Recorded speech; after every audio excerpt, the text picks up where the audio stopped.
them as well. What a move from the 48. Oh, look at this, and onto the straight they come.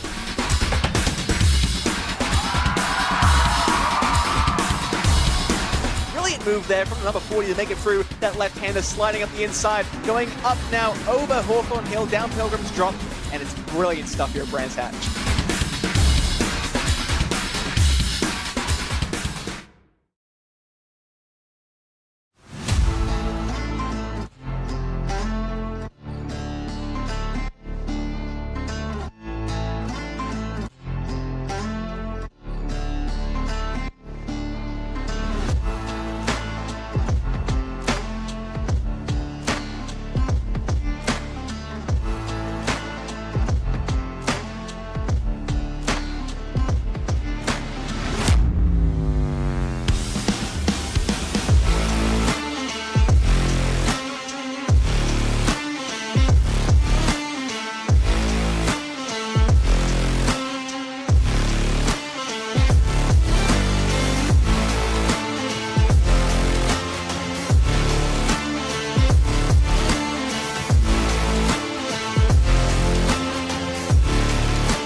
Your Monday night concludes here, ladies and gentlemen, as we are set for a championship Monday and the chance to decide 3 titles out there overall. It's gonna be big at Watkins Glen in the World GT Championship, and we're getting set for 2 45-minute races to go and crown a season sorted. My name's Shakespeare. Alongside with me for today's action is Jeremy Scott. And Jeremy, today of all days is what you put an entire season's worth of work for to go and complete. This has been a fantastic season that we have seen. More street courses than what we're used to, but I've got to say this, ending here at Watkins Glen with the boot, without the inner loop, I can't wait, because you and I have seen how these races end up, and it's going to be even more spectacular, especially with some of the close point chases that we have in the classes. And let's talk these points chases, because it's a 90-point margin for James Boumet over Lucas Prada at 93 back. It is Nikolai Pulison. Those 3 will be fighting for the title, with Aidan Young in 4th and Anders Mira just 1 point back in 5th place. It's then Jack Sedgwick in 6th and Leander Gabrielson 7th, with Arthur Thurtle in 8th, ahead of Dennis Grabowski and Adam Watson, making your top 10. In Pro-Am, it is the most likely to be sorted here tonight for Aidan Carter over William Guthrie and Tommy Vidal. He knows a good result here in race 1 tonight will get him the title sorted. Ben Cullen and Ivan Turnison are 4th and 5th, with Ben Altria in 6th and Michael Gray in 7th place, ahead of Josh Boot, Taylor Lane and Phil Samways to make up your 10. Over in Am, Janis Schultain is clear right now by 96 over Seaman Andre Livingston. So again, another driver who needs to just find consistent finishes, with Tristan Engelstad there in 3rd at a big outside chance. Jaco Vonderlit is 4th, with Jacques Eva 5th, ahead of Benjamin Gregory and John Lloyd. Eric Hartmann finds himself in 8th, with Ben Pennyworth 9th, and Jesse Payne-Wilkins rounding out your top 10. We look over at the Team Pro standings, and that still needs to be decided, but Falcon Sim Racing have the advantage over Adidas Racing by WSR and RAA Sim Sport 1, so it should, all things knock on wood, be looking like it's the favourites for Falcon out there with Altitude Frame Esports, Pure Sims, and WSR Esports 4th and 5th. You've then got the WSR veterans in 6th position ahead of Altitude Frame Esports, with Altitude Frame Esports Mr. Hedge in 8th, Venari Racing 9th, and Atomic Esports rounding out your top 10. In AM, again, it's going to be another close fight between Fry Guys Motorsport and RAA Simsport 2. So Tommy Vidal and Aiden Carter will be the leading champions of that. Full Tilt V Motorsport find themselves 3rd with Epic Sim Racing and Full Tilt Motorsport 4th. You then got Quad Dash Racing ahead of Empire Motorsport, Boosted Motorsports, and RAL Racing XP 91 Academy making up the 9 as they set. 25 seconds left here in qualifying, no laps left and available on the board, Jeremy, but a good time for Colin Sansom to get some practice there in the 911 GT3. And why not? Because, you know, the more practice you can do around here, the better you can find a way to get around the fastest point. With 7 seconds left, he's just going to call time on the back straightaway. So, you know, look, no laps, but still, you have plenty of time to get out there and make sure you have a good setup for the 2 races we have today. Yeah.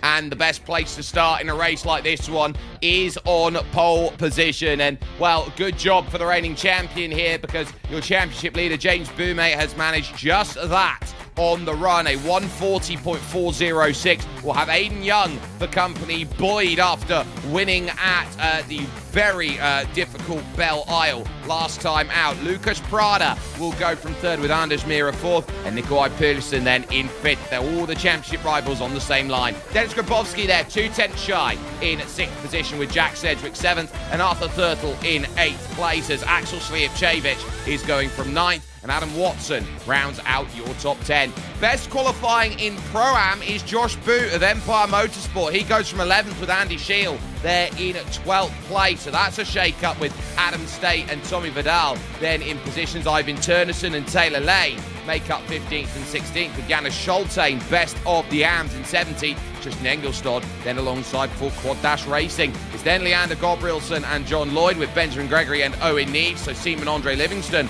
will have work to do from 23rd, and Jacques Eva is then in 24th position. You've got Colin Sansom and Harrison Crowther then 25th and 26th, but he's the first of those who haven't set a time. William Guthrie couldn't set one due to the penalty situation. Jack Osborne, Joe Newman, Aiden Carter, another one locked with that, as to Joko Fondelit and Howard Hassan, making up the 32 drivers that set themselves into play. Worth noting, William Guthrie will actually start this one from 31st position on the grid, so he's going to be sitting back and going, oops, I'm not going to be too happy with how much work I've got to do to run now through the order. But Watkins Glen is a road circuit here, Jeremy, that plays like a street circuit. Yeah, it really does. And of course, what's nice about this is all the elevation changes and everything to go along with it. And this is a very historic racetrack for those of you who can remember. It used to be the site of the U.S. Formula One Grand Prix. IndyCar used to race here. Now IMSA runs their 6 hours at the Glen. One of my favorite races to watch. Of course, then you've got the NASCAR Cup Series that comes here every year for their jaunt around the shorter layout. But either way, this is an absolutely fantastic race. To see this racetrack, I should say, especially when you're going through the wine country of New York. Yes, you're up near the Seneca Lake, actually, here in upstate New York. So this is going to be a wonderful circuit, has been for the longest time, and actually one of the most historic circuits out there in American motorsport. It's housed Formula One before. It is the resting place of the legendary Francois Sever, who could have very easily have gone to disrupt the likes of Jackie Stewart and Emerson Fittipaldi and the like in the early 70s for championships, were it not for his untimely death here in qualifying for Formula One, and the moment that Jackie Stewart really started to take the safety of motorsport seriously was here at this place. But as they get themselves set, big thing is going to be overtaking opportunities, because there will be a lot of them here today, and what will be critical to note is, will they have a chicane to go at? No. Classic boot layout, which will mean that they are chucking it in at a rate of knots into that outer loop carousel. Exactly. That run into the carousel is going to be absolutely screaming, especially going into the boot. You're going at least 10 to 15 miles an hour faster that way. And so going into the boot, normally it's treacherous in that downhill left-hander, which we'll see in just a little bit, but it's going to be even more so. Of course, with the boot, there's not much runoff in a lot of the corners, which we'll see here in just a little bit. So that's something to keep in track of. And, you know, a lot of the corners are off camber, so you're going to see some passes which will be a little sketchy that you normally see be made quite easily at some other circuits. Keep in mind that there are bonus points available, so James Boumet's 90-point championship lead is now 92 by the matter of fact that he took pole position. You get 2 points for pole, 1 point for the fastest lap in your class. You get 2 points for being the safest driver, so your instant points count, and you get 2 points for the Forever Forward Award. That is for most places gained in your category as you charge up. And critically as well, Jeremy, 1 point for every 2 incidents lost over 7 instant points. At 8, you lose 1. At 10, you lose 2.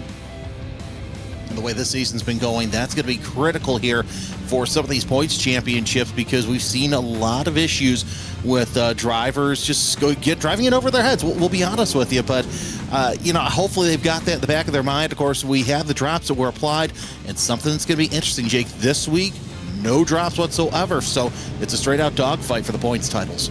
Yep, so if you have a bad day, this is the worst time to have it, because you realize you're going to be on the back foot and having to really wrestle back championship hopes, dreams, and aspirations. But best place possible is now set. Nothing is impossible. Barney Waite with the green flag out there. James Boumet has control of this field, and the green flag drops, and we're underway. A little slow there by Aiden Young, and it's perfect. Then as they go 3, almost 4 wide in the back, moving over in towards turn number 1. A little blink there in the middle isn't going to do any favors, but Boumet unsighted as he goes through. Young second, Prada third. Critically, Perlison past Mira, gets himself up into 4th. They tackle the S's for the first time. Spinner in the S's. That's going to send the field going around. It's Ben Gregory, and one of the Fry Guys cars in the wall is John Lloyd, and there's a huge wreck up the top.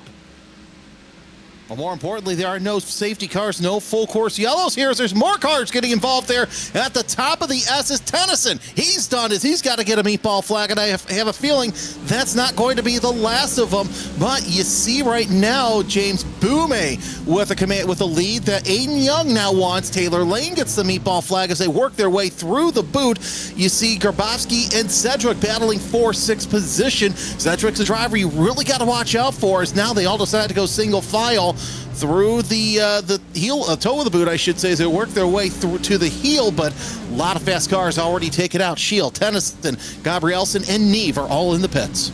It's a disaster for many drivers who wanted a good start here in this race, but critically, none of your championship contenders have been caught up in any of the categories, so they've been able to keep themselves out of trouble, and they can stay good. Leander Gabrielson was in it, Turnison in it, Shield in it, and they will look around at it and go, that was not what I wanted. 2 separate incidents, cold tyres up the hill, always the disaster that you want to try and avoid. On a 33-degree track temperature, big hit in the background. That's Seaman Andre Livingston's Mustang then that sits itself in trouble. Disaster in the AM Championship standings for him. So far, no meatball flag as Adam Watson's coming into the pits. Probably to fix some sort of damage. John Lloyd also has a meatball flag. We didn't see that. But either way, we're now kind of getting into some sort of a rhythm. But Aiden Young want to make sure that that rhythm is shaken from James Boumet, as the Corvette is all over the back of the Mercedes of your championship and overall leader. He looks right, looks left, not going to be able to make anything happen. If there's anything that Aiden Young really wants right now is to use the bus stop, because that brings in another passing opportunity that is going to make things so much more tough. John Lloyd speeds on pit lane going down in. It is a litany out there. We started with 32. We've still only got 21 out there at this stage. Big push wide then from the Porsche there of, I believe, Arthur Thurtle, who allows Axel Sliapcevic, who's got 1 win this season, to go on by to make the pass and to say, hey, look, we're going to go out there and we're going to try and do what we can. Here's the look then at the replay. So two separate incidents happen at the same time. And it's turn 3, the moment that you go from one loaded corner to the next. Tyres that are cold, that are overheated on one side, you get a massive disparity in the heat levels, and as such, same for the grip levels. Yeah, that's just, unfortunate consequence. We talked about the lack of runoff and forgot to mention that the S's kind of race more like a street course. And of course, then you got the problem up there. That read like the MX-5 Cup Shimano from a couple of years ago as Gabrielsen comes out of the pits with his damage fixed. Same with Tennyson. So they'll have at least one lap down. And yeah, just one car ran into the other. And it was just a bunch of drivers kind of being like, oh no, here comes other cars. But just one of those things. More meat into the grinder, isn't it? John Lloyd then, that number 72, just no turn on the suspension and ultimately smashes into the barriers, but still sitting here, Aiden Young in second, who is deliberately lifting back on the straight. He's not going at full bore compared to that AMG Mercedes, and I think that's very telling about where this race wants to be set. It's, do I want this guy leading out there here more than other places? You want a rider out there, basically a driver out there being a domestique, for example. I think James Boumet is trying his best to cosplay as Sylvain Dillier, for example, at Alpecin de Koning. Yeah, it's going to be interesting to see how this 45-minute race goes, because one wrong move and Boumet could be looking at more contenders jumping into the fray for the pro title. So he's got to play it coy. I mean, this almost reads like last season's championship, where James Boumet was coming in, but this time he was actually, if I remember correctly, he was like 1 or 2 positions back in such a tight pro championship, and went to him at the last lap of race number 2. Here's another clip of that one of the 2 big crashes, as you see Owen Neve, you see it from his point of view, and yeah, just 1, 2, 3, nowhere to go at that point, and the field just slowly slides their way up to the top of the S's, and with all the smoke shake, and it's already a blindish corner, so the fact we didn't collect more cars is absolutely fantastic.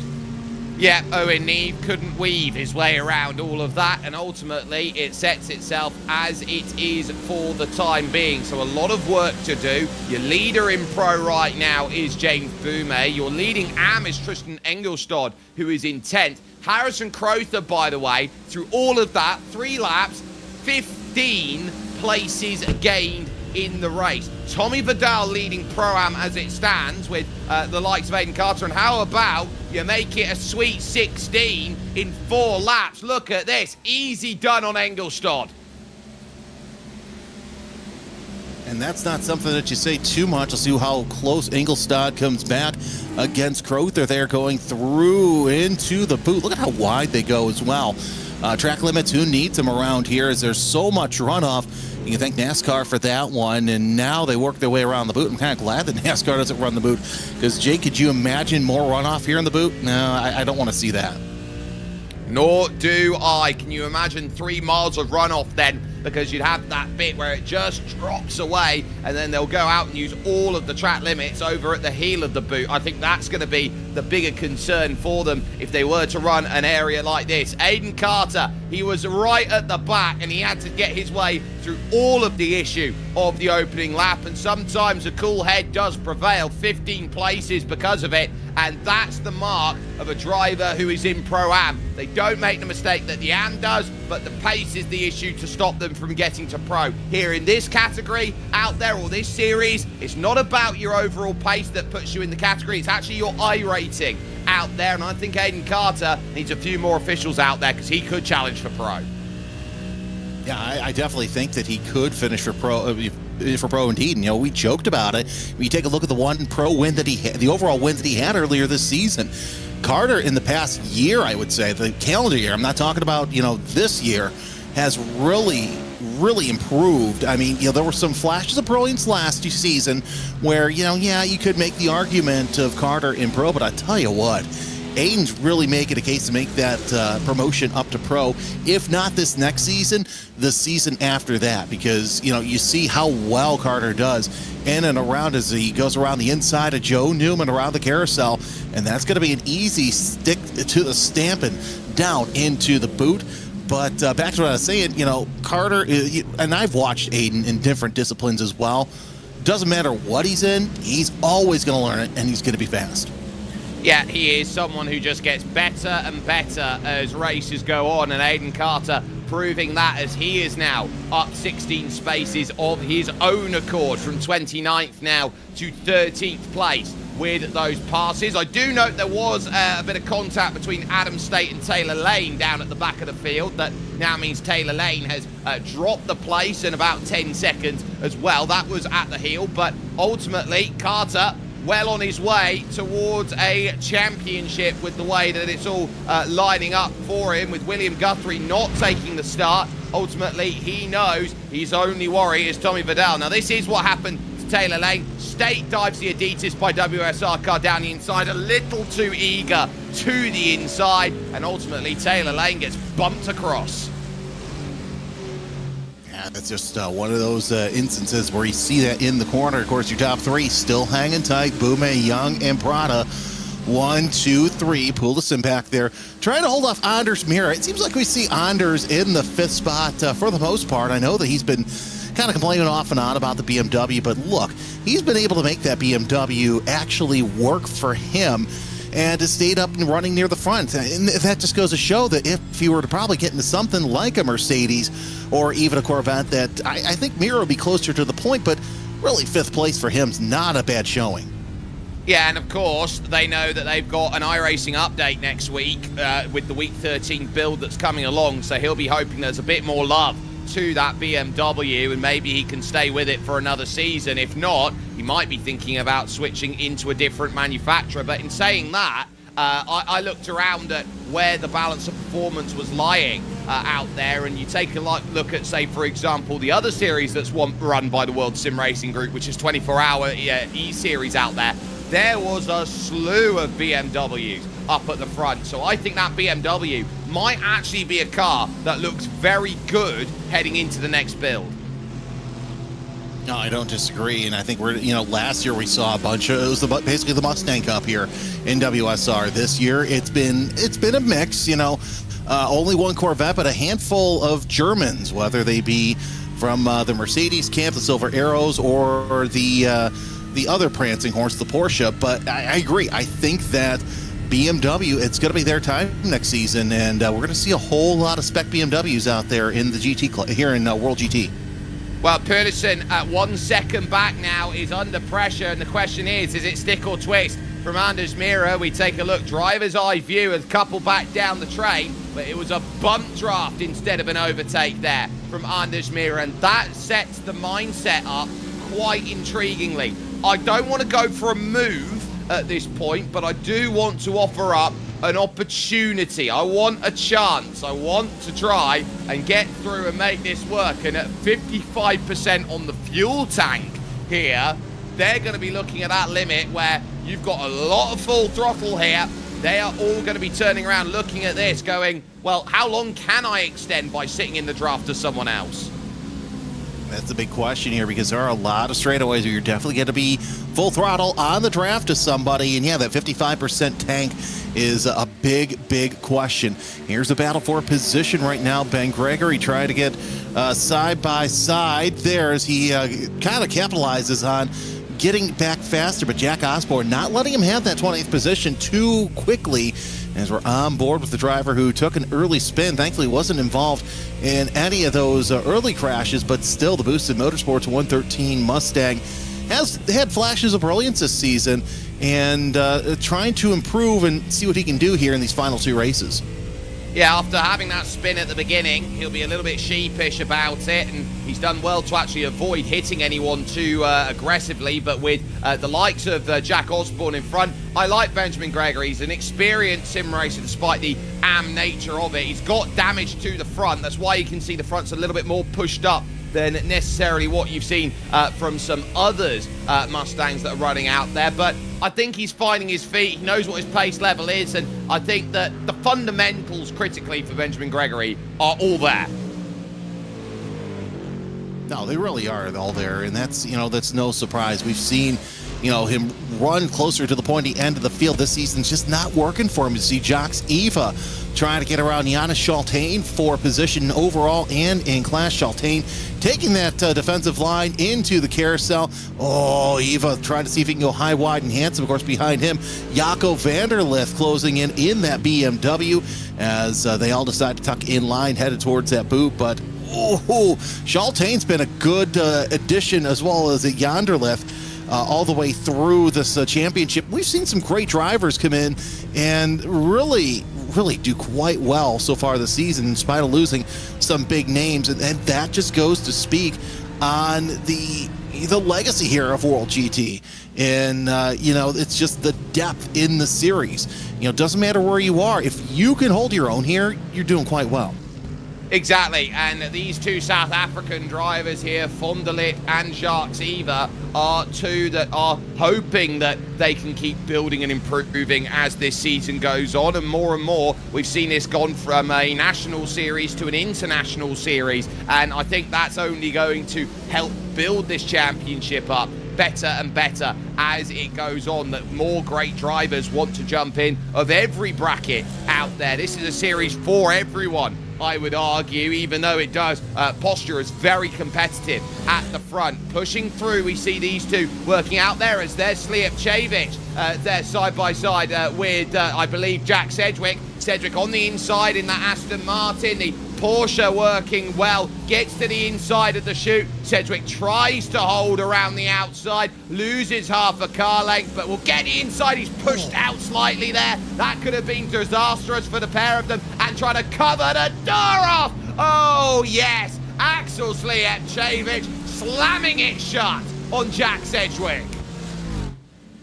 You don't want to give Sedgwick any sort of room, because he will take it. Give him an inch and he will take a kilometer as he works his way through the heel of the boot. Now sets up for back onto the course. But, man, that Aston Martin of Sedgwick is trying everything he can to get around Slijepcevic for that 7th spot, because, look, you've got Arthur Thurtle behind him, and we know how quietly Arthur Thurtle likes to sneak up on the rest of the competition. So Sedgwick knows he's got to get in front of his teammate sooner rather than later.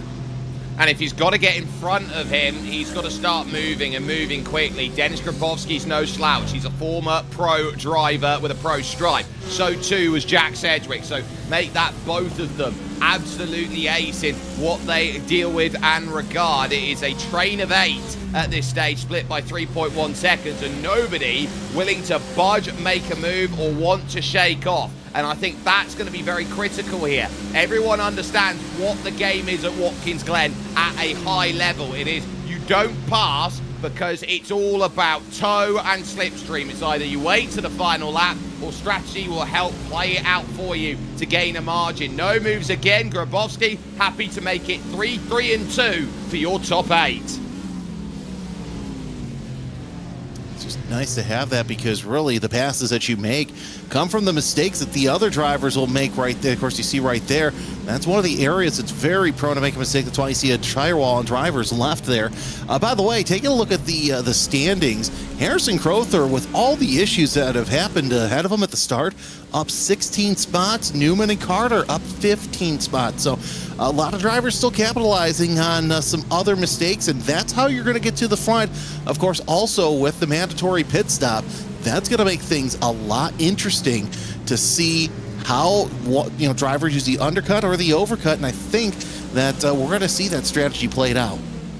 We absolutely are, and I think it's going to be quite critical to see whose strategy is going to play in the best out there. So I think this is going to show that as far as today goes, hold yourself steady, make sure you're getting the points the way that you need to, and note that this could be a day where everyone sits down and says, right, let's start counting back and see what we've got. Janis Schaltain at the moment currently classifies himself in 15th position, let's say, for example. That 15th will score him 70 championship points as he will take his first pit stop. Oh, perfect timing for us on cue is also in his Aiden Carter. So this is setting up to be a strategy call from the Fry Guys drivers. At the same time, I was looking down at where Seaman Andre Livingston was, down in 24th position. So would be dropping here in this one at least 18 championship points, and that doesn't include any bonus points that would have been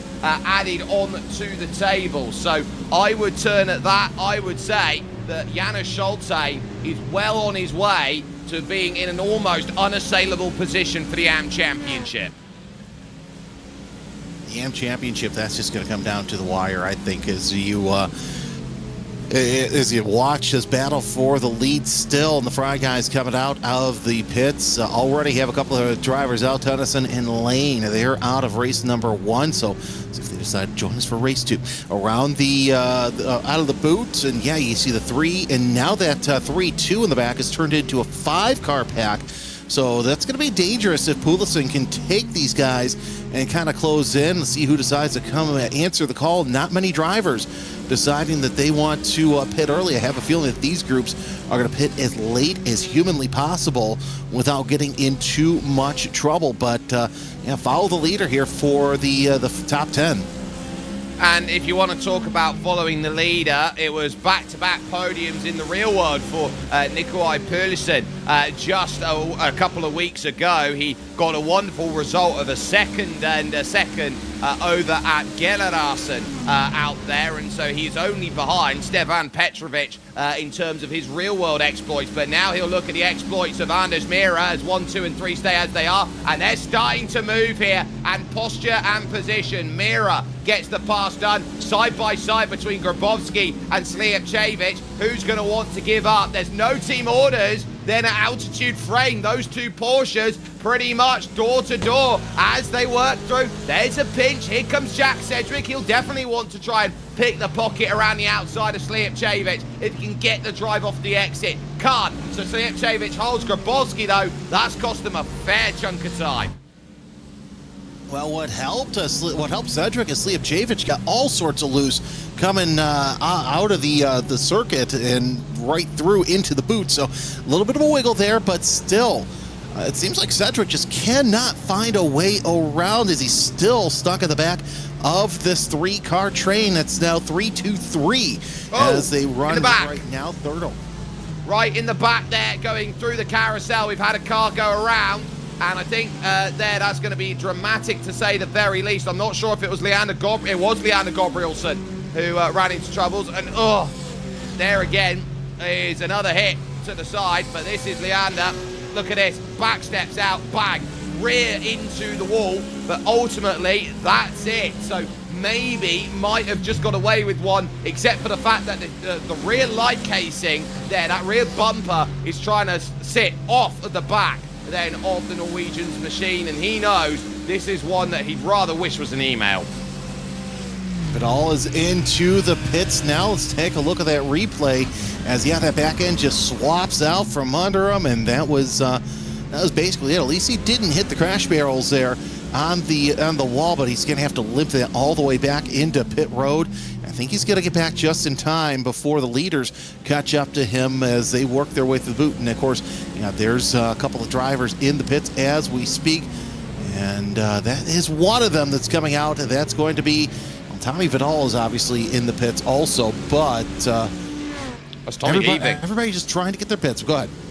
Yeah, that's Tommy leaving. He'll come out just in front of Ben Gregory, and now we'll be saying, look, that's okay. I'm now just going to focus on the second half of this race. This might be a case of leader of this group's going to come in first because he'll be burning a little bit more fuel than everybody else. He might have to take more at this stop, and James Boume, I think, is going to be sitting around thinking, how many places am I going to lose? Look at how aggressive he was, working through turn 10 into turn 11. No need to take right now if there's nothing wrong.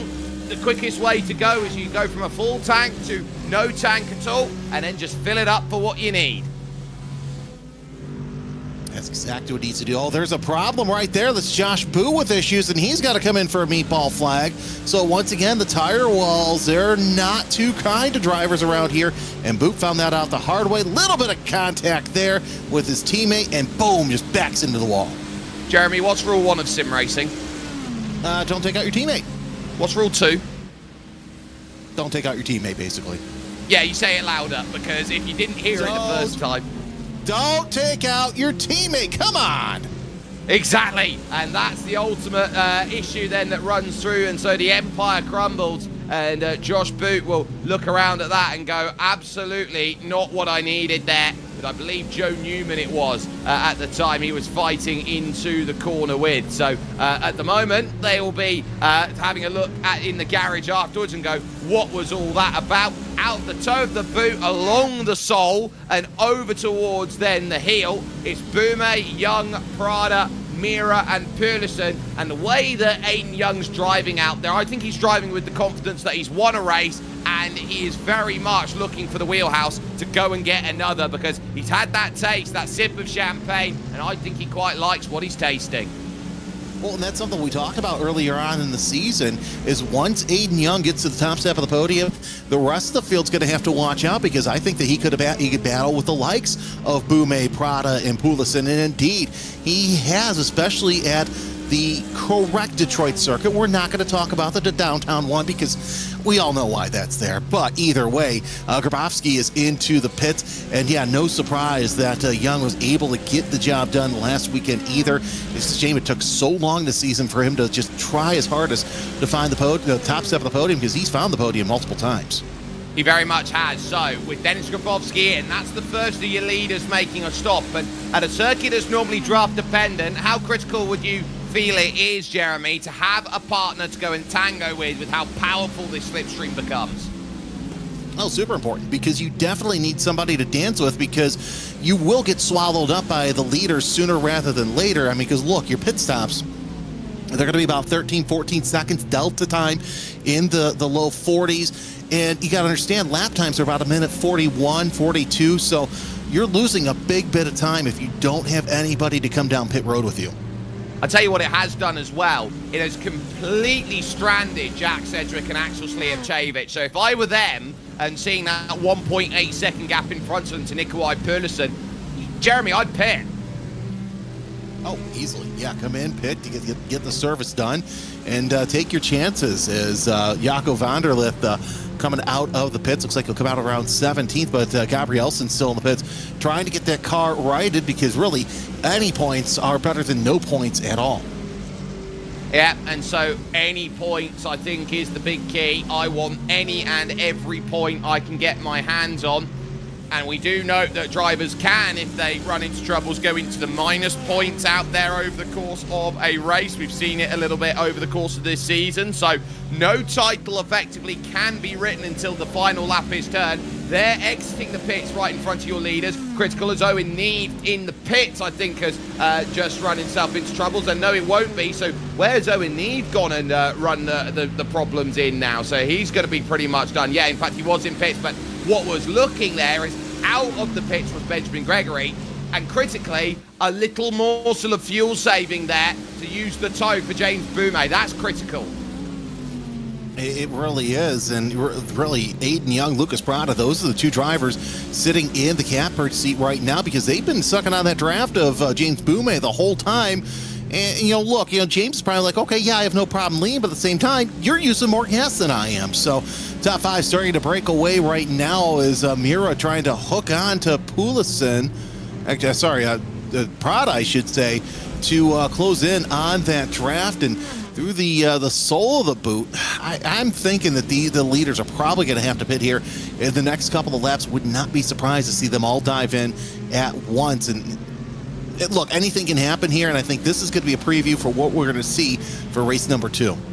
The difference, though, in race 2 is going to be that reverse grid, and that's going to mean that these drivers at the back are going to have to claw their way to the front. And on a draft-dependent circuit, that can leave you stuck, basically stranded in various groups if you're not careful. So keep that in mind as they go. And so also, when you say it, here comes Slijepcevic, who was very, very shallow. Sedgwick was almost pushing him round the final corner and into the pits. And that's just the hazard that you have as Joe Newman gets a black flag here. And wonder if that's because of incident points or something else happened. But, you know, if you look at the groove there for that final corner, it does go into the pit entry. So you really got to be careful on both ends for Slijepcevic. You really got to slam on the brakes once everybody gets, you know, climbs up into driver's left. But at the same time, if you're behind, you really got to be careful, especially around pit time. Yeah, for Joe Newman, he is on 20 incident points at the moment, so that necessitates why, and there is the reason. He gets a tangle there with a bit of side-by-side, a little bit more door banging then as he went through with, I believe, Aiden Carter then directly in front, and Adam State. So that's why he's now found himself in the world of hurt that he's in, and knows that he's going to be dropping a lot of points, but I don't think he'll care. He's just out there to race here at this point. Moving through, though, is Janis Schulte on the back of Jaco Vonderlit here. Vonderlit plus 14 on his run, and knowing that as it stands, this is the scrap out on circuit for second and third in AM. This is a great battle here, and Jaco Vanderlith looking pretty good as you see behind them. That's the battle between Eva and Andre Livingston as they work their way out of turn one, now climbing up through the S's.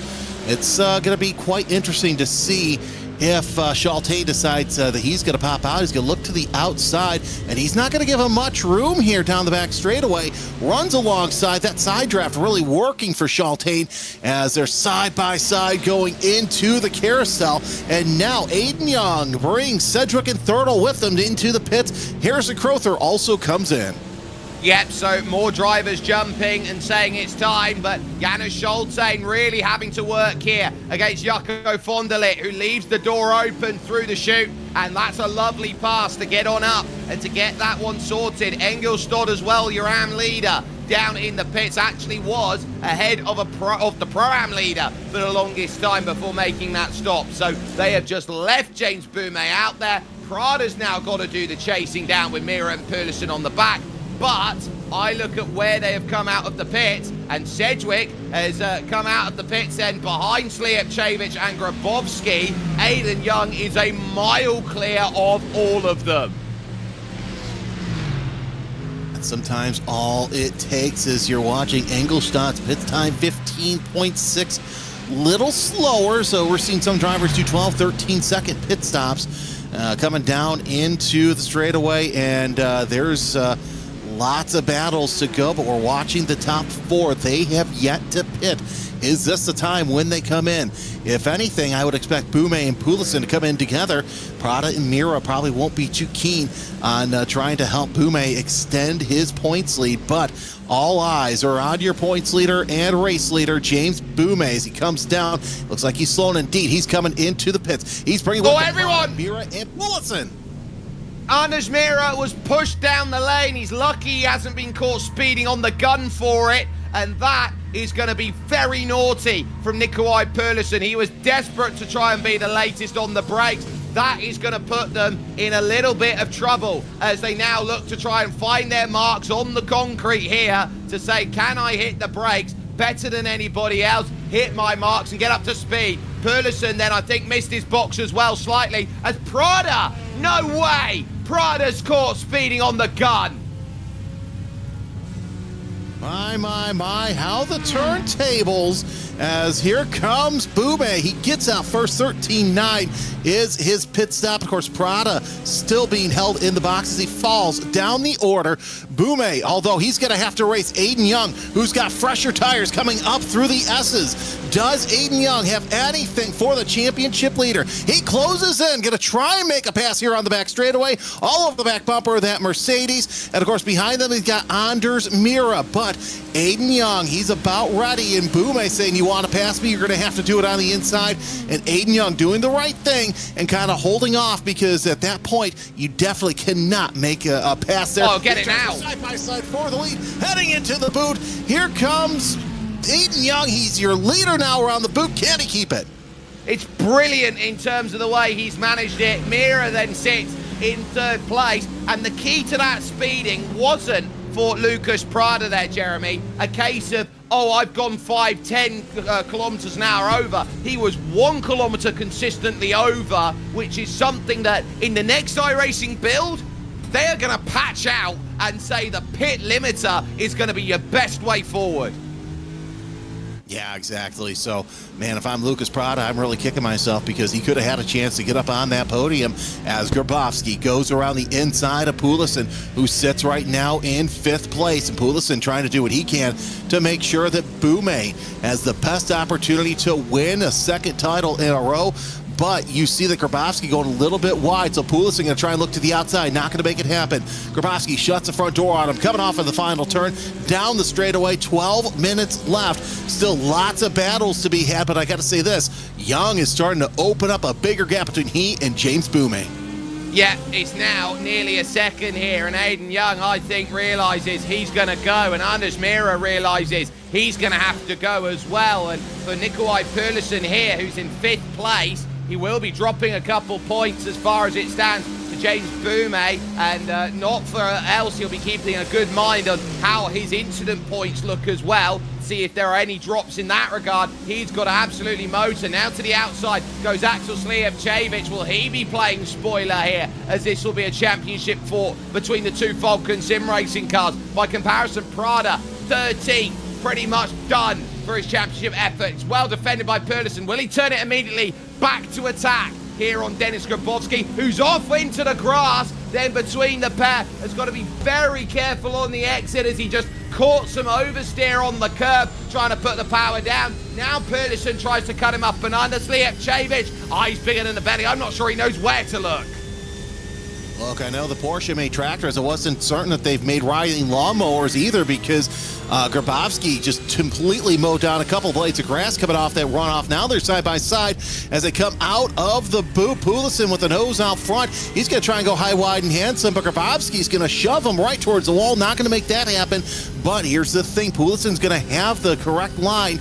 Now, he had the correct line going out of that final corner because, look, Grabowski's trying to make him work hard and work high. And Slijepcevic, he's trying to make sure that he's getting that the Poulsen's going to have to work even harder. And look who else has come into conversation. Ladies and gentlemen, meet Jack Sedgwick. Jack Sedgwick knows he just wants to jump one at a time like a game of checkers and get over and say, "King me." But at this stage, he's going to have to try and do the hard work, as Slijepcevic once more is the one who is going to have to be aggressive for this top 5. Gets a lovely run up over turn 4. Now to the highest section of the circuit here as you run up to the crest here, looking to that carousel. It's Poulsen on the inside. He's going to have to chuck it through. Traffic on the outside. One of the Empire cars then that works through. Slijepcevic can't hold the outside. Lovely work by Poulsen. He maintains the place here, but he needs to get on the noisy pedal and start giving Denis Grabowski something to think about again. It doesn't matter what kind of aerodynamics Poulsen has, real world or sim, he is up on that wheel trying to get around Grabowski for that 4th place and give himself a little bit bigger cushion to get into 2nd place in the championship going into this final race of the season a little bit later on. But here's the thing, Slijepcevic isn't going to let him have it that easy because he's got Sedgwick breathing down his neck right now as 4th, 5th, and 6th make their way around outside of the boot with Sedgwick fast in tow. As now James Boumé is close within 0.2 of a second of our race leader, Aiden Young, with just under 9 minutes left to go. So, 9 minutes left. Let's talk all the championships right now. Tommy Vidal in 10th, Aiden Carter 12th. As far as that goes, Aiden Carter, barring about 1 million incident points in the final race tonight, is going to be your AM champion. And you turn around at AM, Simon Andre Livingston down in 21st, Janis Schultein currently in 14th. Engelstad, who is in 11th, will be closing down the gap ever so slightly in that championship, but he's already 149 points back. I think it's going to be enough that Janis Schultein, provided he doesn't get 1 million instant points, is in trouble. Speak of the pros, James Boumé, consummate move, straight back to the inside, and Slijepcevic almost gets it done on the outside of Nikolai Poulsen. Suddenly, it's 1st place fifth, and Poulsen here might be in a world of trouble for his championship points. He's 93 points back as far as it goes. Right now, he'd be dropping 18 as far as it stands in that 5th place. That would put him 111 points back. We note here, critically, there's 110 points for a race win. Yeah, 110 points with it being a twin 45-minute race as they work their way again through the boot. Here comes Nikolai Pulisen trying to close in on Grabowski, but Slijepcevic isn't going to let him have it that easy. They've been neck and neck since coming out of the pits together. And, of course, I think Sedgwick right now trying to play the ultimate spoiler and see exactly how that plays out. Maybe he's hoping that these three kind of get into some sort of fisticuffs, and that way all Cedric has to do is just sneak on by like he normally does. Yeah, if Jack Sedgwick can jump by all three of them, I think he'll be very pleased with what he's dealing with. And he also knows, does Jack Sedgwick here today, that he's got an outside shot of getting 4th in the championship. He's fighting Aiden Young and Anders Mira, who, by the way, are 1 point split between them and 1 place at the moment split between them at the moment as Grabowski take a look from behind at Pulisen. Mira now is going to go for 2nd place as Pulisen now also defends. Mira gets his pass down into turn 4. Does Pulisen hold on to his? Well, he's got the inside line. He can chuck it in deeper. Can try and hold Axel around the outside. We know that Porsche is the most slippery on the straight. See what happens here with only a handful of laps left. Of course, Boume opening up a bigger gap. Andy Scheel with another engine issue. So even though he was in the pits, I think that's just going to be game over for the 007 WSR car. We'll see what he does in race number 2, but you're on board with Slijepcevic as he gets a good view of the back of that Mercedes to see if he closes in any here coming out of the boot. And indeed he does, but not close enough to make anything happen.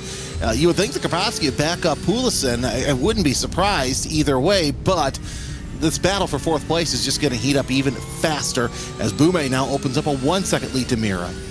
And that's critical for James Boume. That's daylight on a circuit like this one where you very seldom see it. And he is going to want to try and run away with a big point haul in the back pocket. And he will also be keeping an eye out then on just how clean he's managing this race. Just running through each corner, hitting all of his marks, extending where you can and not over-committing where you can't. And again, wide is the line from Axel Slijepcevic, looking for a way at Nikolai Pulisen to say, right, I'm going to go and get this one this time. But Pulisen basically defends this one in the Falcon sandwich on altitude frame bread by using up Dennis Grabowski and finding that chance. Gets right up underneath. Now where does Slijepcevic go? Now he'll pull to the outside as he now looks to sweep, and there's almost contact there between Pulisen and Slijepcevic, who has to steer out of the corner. Very scary when you've got to go left into a right-hander. Pulisen to the outside, can't get by Grabowski.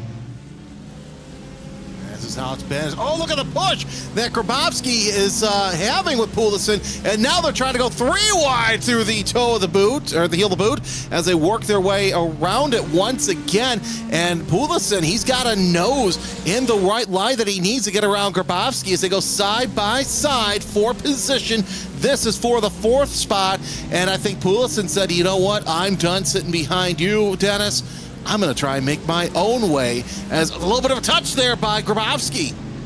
He wants to get back, but he's stuck on the inside on the off-camber corner. So that big arcing wide line sometimes is a little bit better. It does more than enough to put Pulisen back into 4th position, and that will give him a handful more points in the pocket to say, look, it's not a full victory now. That's the lead for James Boume. I've still got something left to fight for in this championship, and I know how important, how critical it's going to be in that regard. Josh Boot back into the pits then from 25th position. It's worth noting they're only going to do the reverse from cars 1 lap down and onwards. Currently, that's John Lloyd in 23rd, so only 23 eligible right now for that reverse as Grabowski now looks to chuck one back on the straight, going to the outside. Does he try and push across Pulisen? Yes, he does, trying to just siphon off the circuit away from him. Now looking for the run around the outside. and there's going to be a little bit of side to side between them, but nothing much. Just Rubbings Racing wiggle from Grabowski. Thank you, says Slijepcevic. Let's see if Slijepcevic can catch up to Poulsen as he opens up a little bit bigger gap, and Sedgwick unable to capitalize on all of this argy-bargy as they work their way through the boot once again. Speaking of boot, Josh Boot back into the pits in the number 996, 25th on the charts. Now the two altitude-freeing Porsches nose to tail as they start to lose sight of Poulsen. It might be too little too late to catch up to one of the fastest drivers we've seen come up through the ranks here in WSR coming out of the boot. It's about 3 to 4 car lengths, and it's going to be too little too late for Poulsen to catch up to that lead 4 pack. It's going to be very tough, and he knows that Aiden Young, a couple seconds down the road, a couple seconds might as well be a couple miles by the comparison that has sat itself out. Great battle, though, between your leaders of Pro-Am and Am at the moment. I'd love to see it's bottom of screen. Tommy Vidal versus Tristan Engelstad. This is a lovely scrap between these two, and they both want points, and they want as many as they can. While they're in two different categories, they're fighting for the same hymn sheet. Sometimes it's what you got to do, but either way, Slijepcevic and Grabowski now drafting off of one another. They've closed in on Poulsen. It will be the final lap once they come across the line, your leaders do. And here comes Poulsen taking the defensive line around as Slijepcevic trying to close in on the fifth place driver, and they work their way into the boot once again. So only a handful of opportunities for the altitude-free Porsches to make something happen. And I think Sedgwick is probably happy with where he's at right now. Anything else will be gravy later on. Yeah, and so this is going to be a case of, right, can I get something more? And here again comes the chance to the inside on the bottom of your screen, and Tommy Vidal just cannot get the rotation. Engelstad's got Ryan Stringer, his good friend there, over from Scorpio Esports, out there and spotting for him, so that gives him a lot of help as far as that goes. For the time being, though, Poulsen holding back the altitude frame Porsches of Slijepcevic and Grabowski, but we are now starting to hit that note of 1 lap to go here in this first race of 2 tonight. Round 19 is going to be looking around at it and saying, well, it's James Boumet taking the white flag. His teammate behind in 4th position, his nearest rival in the championship after the speeding penalty of Lucas Prada, which was an absolute Damocles for his season then, as he knew he couldn't afford it, and he's gone and only picked it up. Now over the top of the crest. Is this going to be the move that seals the championship for Axel Slijepcevic to condemn Nikolai Poulsen to second? There's contact on the straight between them. They bump, and Poulsen here isn't willing to yield, isn't willing to give just yet. Slijepcevic is forced to wait to go and turn into the outer loop and that carousel, and still he sits himself behind and knows that it's not as simple as I can just get it through. Poulsen has played this game before. He knows how to set itself up. Now heading up over to turn number 4, and now to 5 out there. Tommy Vidal with a run, looking for it here on Tristan Engelstad. Can he get by the Swede by diving to his inside? Engelstad turns in very, very aggressively, but Tommy is still holding his ground, still trying to say, I'm not going to give an inch. They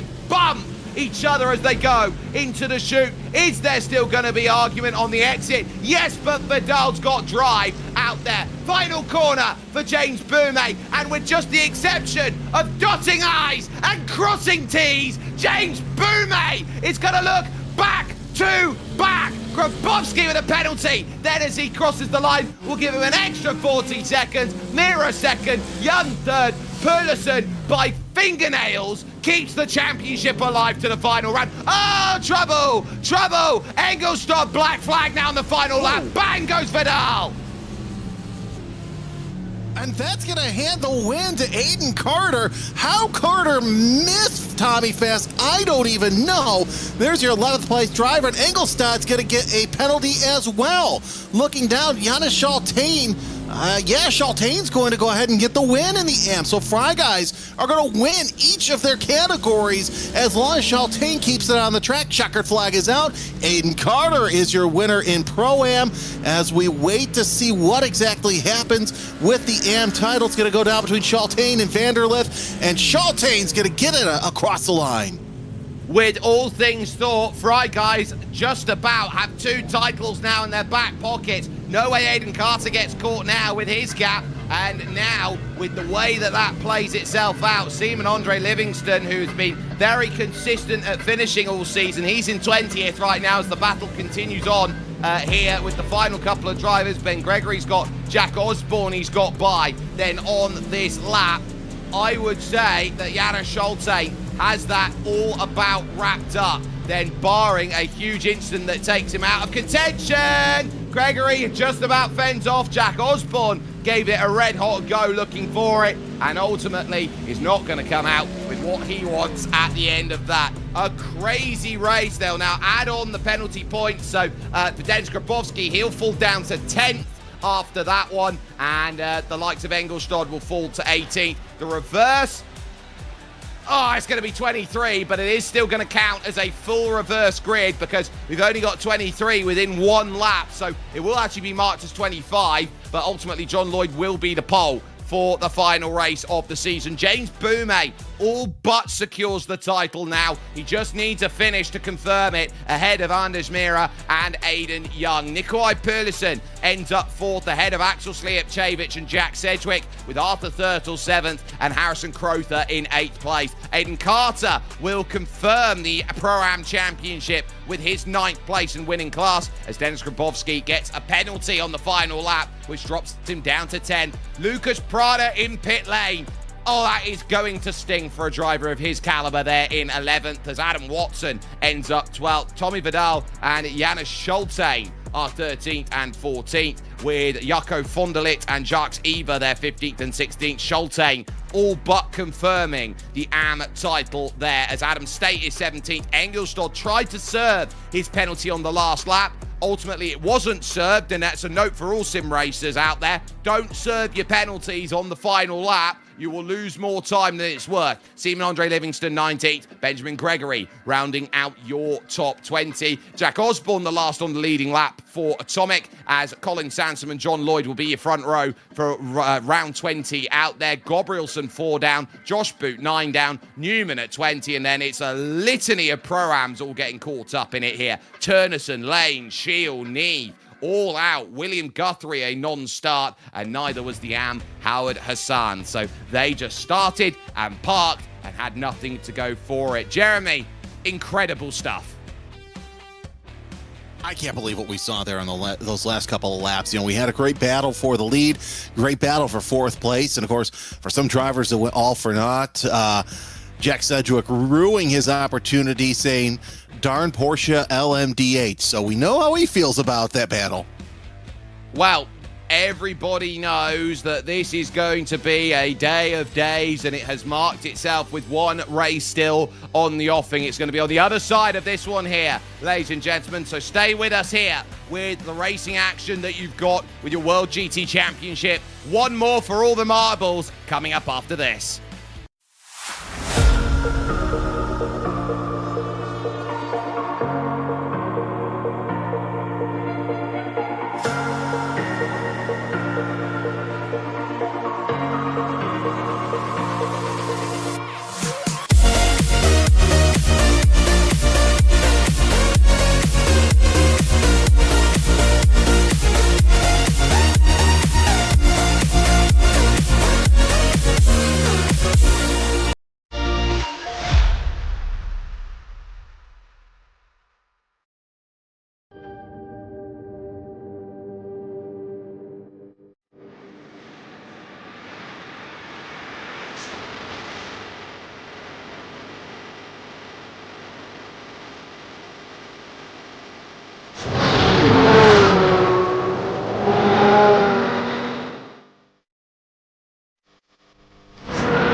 as well. What a move from the 48.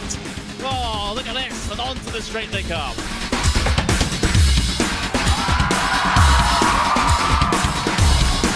Brilliant move there from the number 40 to make it through. That left-hander sliding up the inside, going up now over Hawthorne Hill, down Pilgrim's Drop, and it's brilliant stuff here at Brands Hatch.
World GT Championship and the final round, round 20 of this long season's worth of running. With just 45 minutes remain, it's all out, no safety cars, pure red-blooded meat of a race that we have coming up. The field is fully reversed as well, which means anything and everything is plausible, possible, and can happen as we'll get ourselves set then for gridding that will go on through. It is John Lloyd who is on the pole position with Colin Sansom alongside for company, as Jack Osborne and Benjamin Gregory will be third and fourth. Osborne the leading pro-am. You've got Seaman Andre Livingston fifth, Tristan Engelstad will then be in sixth position, as Adam State will be the best of the pros, starting in seventh, with Jacques Seaver and Jaco Vonderlit eighth and ninth. Janis Schultain will go from 10th, as Tommy Vidal and Adam Watson are 11th and 12th. As Aiden Carter and Harrison Crowther will get end-of-line penalties. Lucas Prada and Denis Grabowski on row 7 with Aiden Carter 15th and Harrison Crowther 16th. You then got Arthur Thurtle and Jack Sedgwick on row 9, which leads over to Axel Slijepcevic and Nikolai Pulisic. Aiden Young, Anders Mira and James Boomen, number 1, looks safe for another season in 23rd. With Liana Gabrielson 24th. It then leaves Josh Boot, Joe Newman, Ivan Turnerson, Owen Neve and Andy Shield. We lose Taylor Lane out there for the final run, as well as the non-starters that we saw of Howard Hassan and William Guthrie. But one final time to get themselves off and underway here, Jeremy, and critically, as today is now setting itself up for one more run, it's your last chance this season to prove you have what it takes to win your category. Well, let's just hope that some of these drivers can make it through the S's without any sort of issues. Of course, with a lot of the fast guys at the back, I'll just leave it at that. Yeah, John Lloyd and Colin Sansom really up in the front row. Sansom's really been punching above his weight for the most part when he can so far this season, so it's going to be interesting to see how long that he stays up near the front. As Grabowski is into the pits now, I don't see him on the grid, so that's an interesting development as well. Yeah, so Denis Grabowski's had a drop, so he's not going to be allowed to take the start out there, I wouldn't have thought, just looking around at where he is. So that's a big disaster for him, having to start this race from pit lane. But you never know around here, it might be the one thing that keeps you happy out there, that you're not going to run into pit lane. You're not going to run into that lap 1 issue. You basically turn up on the scene and you're basically out there assessing the damage, going, how much is this one going to be? With it being the last race, you don't want to end up, in the wall or with some sort of damage there in the first couple of corners. So really, this could be a blessing in disguise for Grabowski. But either way, this is going to be a fun race. And I think with most of these championships already decided, it's a lot of these drivers are just going to be out there just having some sort of fun. That fun, I think, is going to be critical, and so too is going to be the fact that you've got to make places and make them quickly. When you want to attack at Watkins Glen, you can gain places incredibly quickly. When you look around at this place, it's built for overtaking. Every single corner has basically got an answer that follows immediately after it here, Jeremy. Exactly. So it'll be quite the strategy we saw play out earlier is not going to be the same strategy that you're going to have to use this time. So will we see drivers go off sequence? I think we will, but this is going to be a very, very exciting start. I would say it's time to strap in, hold on, and let's watch the first couple of corners.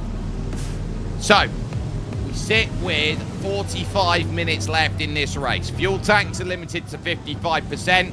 Which means there's one stop remaining in this season.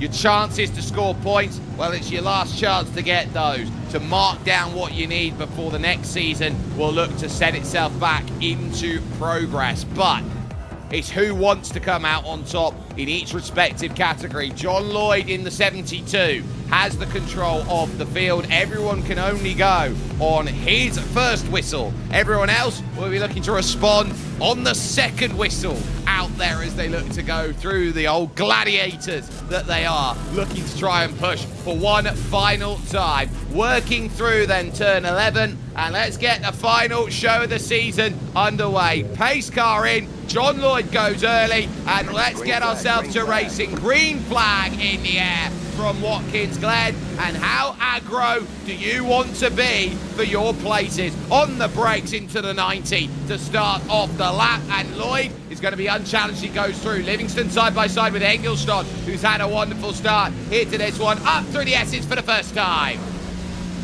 Oh! Already one problem. There's a spinner. Who's going to collect him? And it's going to be 2-3 cars involved. Yes, and now we have a big Shamazo at the back. Some of the fastest drivers that we saw earlier on all involved. One of the Falcon Mercedes involved, and it is just calamity corner. Fast Tommy is a meatball. James Boumé was caught up in that. Jack Sedgwick is in trouble in this one. Josh Boot, Axel Slijepcevic, then in all sorts there. Aiden Young is ended up in that. It's completely obliterated the field at the back, and we feared something like that would happen, and to get the old Murray Walker out, it's shocking but entirely predictable.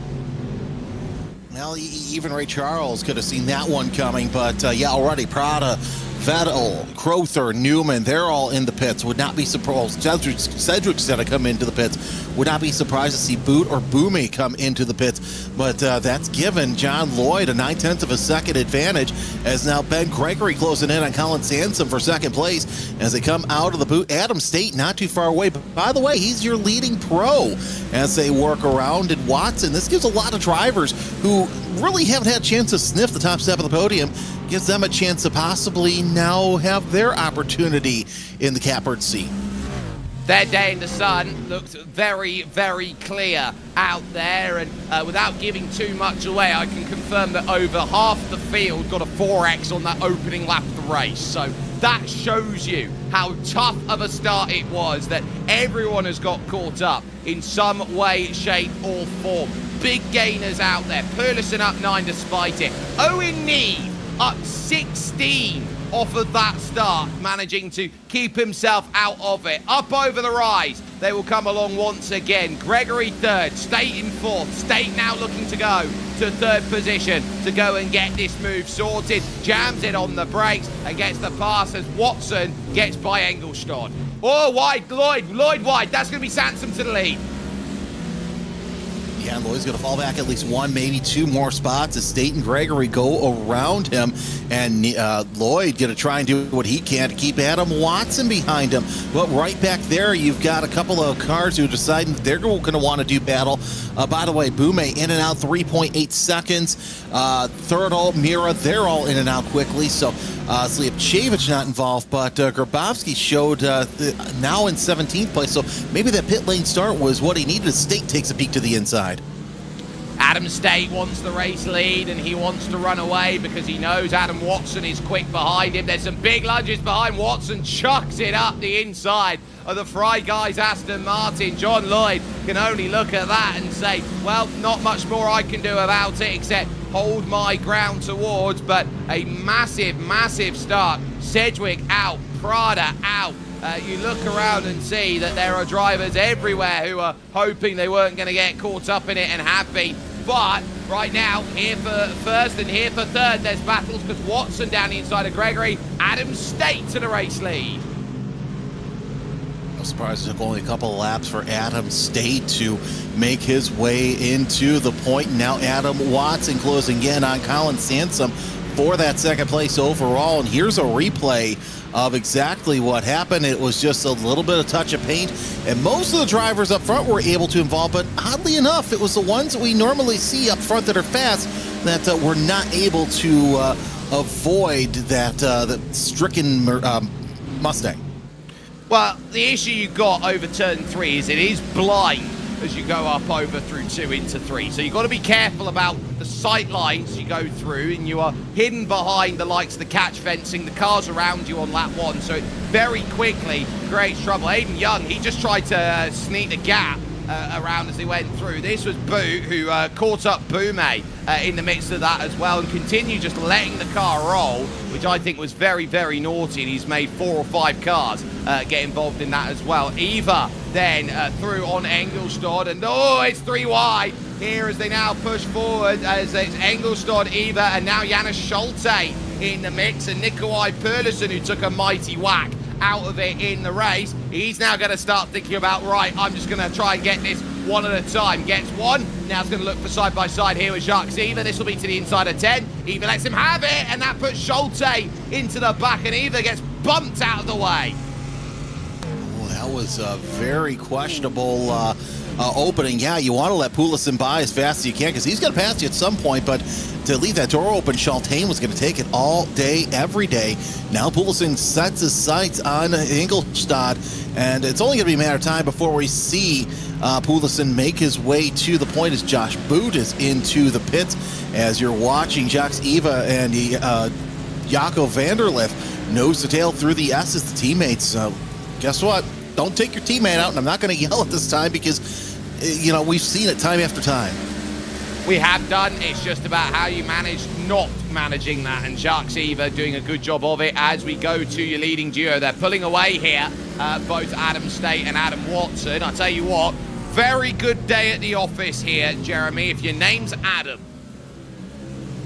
Yes, it's the Adam and Adam show so far as they are at the point, and now you see Ben Gregory being the cork in the bottle as he's got several fast cars behind him. And look at this, John Lloyd, in spite of losing the lead, is holding forth quite steadily, but Vanderlith gets around Eva for 10th place. But they still got to deal with the shark that is Nikolai Pulison sitting back there as you see a battle for position in the middle of that pack. Yeah, Tristan Engelstad as well is going to be another drive. It's a focus on. He's just chucked that lane. There's contact. Round goes Simon Andre Livingston. Basically double taps it, saved your life. It'll cost you 3 places for it, but that for Simon Andre Livingston pretty much says trouble. Off goes Colin Sansom as well as they go through the corner too. So more dramas, but way too late on the brakes there from Tristan Engelstad. Basically just drove through him.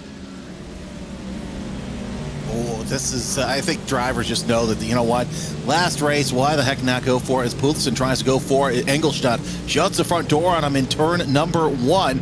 And because Sansom had that issue, he's now in between Vanderlift and Eva. The teammates trying to make something happen here, but Pulison closing in ever so slightly on Engelstad. Let's see when he decides to make the pop out. If he makes the pop out, and indeed he's going to try and go to the inside. Engelstad's not going to fight it. He's going to let him take that 5th spot as you see Gregory and Lloyd battling for position. Not only is that 3rd, but that's also for the AM lead. Yeah, so Benjamin Gregory's got every right to defend it. Middle of the road, he goes for it. Knows his battle is not with the Adam category up there at the front. But ultimately, John Lloyd can't quite get his move done. And so now the focus will be how this group looks to respond as they go on by. You've also got Turnison and Gabrielsen, the 2 Norwegians who might have something to say about making progress through and saying, right, I want a little bit of the piece of the pie out there as they sit. To the heel of the boot, Benjamin Gregory covers it off. No real lunge or opportunity given, but Pulison already has got himself within that drafting range, and that will be, I would say, the canary in the coal mine for John Lloyd out there. He knows his moment's numbered. Top 2 happy at the moment. They've got traffic in front soon in the form of Tommy Fast. Yeah, and of course, also you've got Pulison running a 2nd a lap faster. What is that? And Sansom having more problems there coming around that corner. That's the 2nd time that he has completely lost it, and he's dropped even further down the order, now behind Aiden Carter, as Dennis Grabowski soon to be breathing on his neck. 3 wide for position. Oh, how do you like it going into turn number 1? Neve ahead of Eva and Gabrielsen holding the lead of Pro-Am. Believe it or not, here in this 10th place. His nearest challenger is Ivan Turnison as they go up the crest. Lloyd is going to see one go in Nikolai Pulison. Pulison will look to get to the inside of Gregory, who shuts the door and says, not in my carousel am I going to let you go around and ride on the horse or the unicorn or whatever you want to go out there. But at the chute, Is it going to be a straight dump to get back through? No. You're going to have to be patient down to the toe of the boot. And if you're going to want to make a pass, you're going to have to hope that they're workers' boots when it's a steel toe cap of a pass. Look at that. Gregory just running it too deep. Perlison just says, yoink, that's mine. Of course, the drivers who don't want to hear that are State and Watson. However, with how they're running, I don't think that Pulison's going to be able to catch up to them too easy. They're all running about the same lap times. By the way, State and Pulison running their fastest laps of the race this time by. But, man, I've got to say this. Ingolstadt and Schaltane are side by side heading into the final couple of corners as Schaltane's going to get that position over Ingolstadt. And right now, provisionally on the bottom step of the AM podium. Janus Schaltane, the Belgian, has been an absolute revelation this season, and getting by Ingolstadt again, I think, just says once more just how good he is. John Lloyd next his own teammate, then Benjamin Gregory, and then he's leading the AM category, and we're not even 13 minutes, 12 minutes even into this race, and already we've had an abundance of action that has made a huge difference to the way this final round will all set itself out. I tell you what, they came with fireworks for the lap one starts. Came with fireworks, and I don't think that the finale has been reached yet, as there's still lots of jostling for position, as you're seeing a couple of drivers pop out. Sansom comes into the pit to figure out what the heck's going on with that Porsche, as still lots of jostling for position in the top five. John Lloyd holding on over Schaltane and Ingolstadt. 2 for 1 there for Leander Gabrielsen. Absolutely launched one. And Owen Eve going straight on here and into the barriers and out. Bang. That's going to be day done for Owen Eve, and that did not look natural going through into the wall. And ultimately, I think that might be a failure of some kind with damage on the front left. I think he ran straight up the back of Seaman Andre Livingston and completely saw the suspension not want to turn over to the right. Here's a look. Gabrielsen down the inside. Seaman Andre Livingston just tried to leave the room. Basically, he gets a big smack up, and look at the damage there on that wheel. It's not going to want to turn at all. Yeah, that right front kind of cockeyed a little bit, cattywampus, if you will, but you're seeing the Fry Guys drivers trying to see what they can do here and move their way up one over Ben Gregory, who is the head of this train. But here's the thing, Schaltane's got to hold off Ingolstadt for position. Looks like that the 57 has caught a whole head of steam. That BMW looking quite racy up the S's. Tristan knows that he had more pace than Janus Schaltane in race 1. It was the penalty, though, that put him behind, and so he's looking for the triple toe, and will his triple tactics pay off? So now as well, here comes Gabrielsen looking to make the pass then on Jaco Vonderlit. His battles picture in picture as we work on into the carousel. Critically, it's Lloyd who loses out, not just 1, but 2 places that then get lost. Ingolstadt around the outside. Can he get the drive through the chute? Yes. Position is there. Vonderlit loses out to Gabrielsen, but a great move there for Ingolstadt, who now gets one more with Schaltane and will eye up the race lead here of AM with Benjamin Gregory. Schaltane, he's one of the faster drivers in the AM category as he looks to the inside of Gregory, heading into the heel of the boot. Not going to make anything happen, but that's also going to give Ingolstadt a chance to close in on Schaltane. We know how good that Ingolstadt has been so far this race, but he's not able to capitalize on Schaltane's little errors here and there. But Gregory has, as he opens up a couple of tenths of a second lead over the 2 drivers that are battling right now for second in the AM class, 5th overall. You got to go back to Ivan Tennyson, who's having a much better race than he had last time out. He's now sitting in 10th overall, your leader in Pro-Am. And that just shows you the day that 10th is the lead in Pro-Am. Aiden Carter, who got a rear of grid, mind you, is 2nd in Pro-Am. Yeah, that's just It just goes to show how much craziness we see here at Watkins Glen as Engelstad all over that back bumper of Giannis Shaltain down the straightaway. That gives him the draft to catch up to Ben Gregory. And now Shaltain has to decide, does he want to pass or does he want to defend? Well, unfortunately, he's got to do both. Shaltain to the point in the AM class, and now he's got a rear bumper still full of a huge grill of a BMW. But Gregory holding off Engelstad, that gives Shaltain a bit of an advantage to open up a little bit bigger gap. They're still side by side. Very tough to make a pass happen here, but if there's anyone who could do it, it's Tristan Engelstad. He's got to go the long way around, though, here at the toe of the boot, and he tries to just stick the nose in. It's very oversteery as he tries to fight the power, and again he gets a snap on the exit, and suddenly here comes John Lloyd to the party then with fitness regime and all trying to go and get this pass done. Now this is going to be big on the brakes, but behind it comes, oh no, Leander Gabrielson into the side. John Lloyd, there's no spin around from it, but he got doored for that pass. Huge climb from Gabrielson, up 17 spots to where he's at now. Tennyson also up 17 spots. Look at that, the drivers who are out. It reads as a who's who with Osborne, Prada, Crowther, and Sedgwick all out of this race here with just under a half hour left to go. It's still anybody's chance as pit stops are looming for these drivers. John Lloyd, though, I've got to say this, in spite of losing the lead and falling back to 8th, doing his best to hold off Jaco Vanderlith for that 8th spot overall. Slipchevich comes into the pits from the 17th spot, but yeah, John Lloyd, you know, he held his own for a couple laps up at the point until he just couldn't anymore, and a fantastic drive out of the Fry Guys Aston.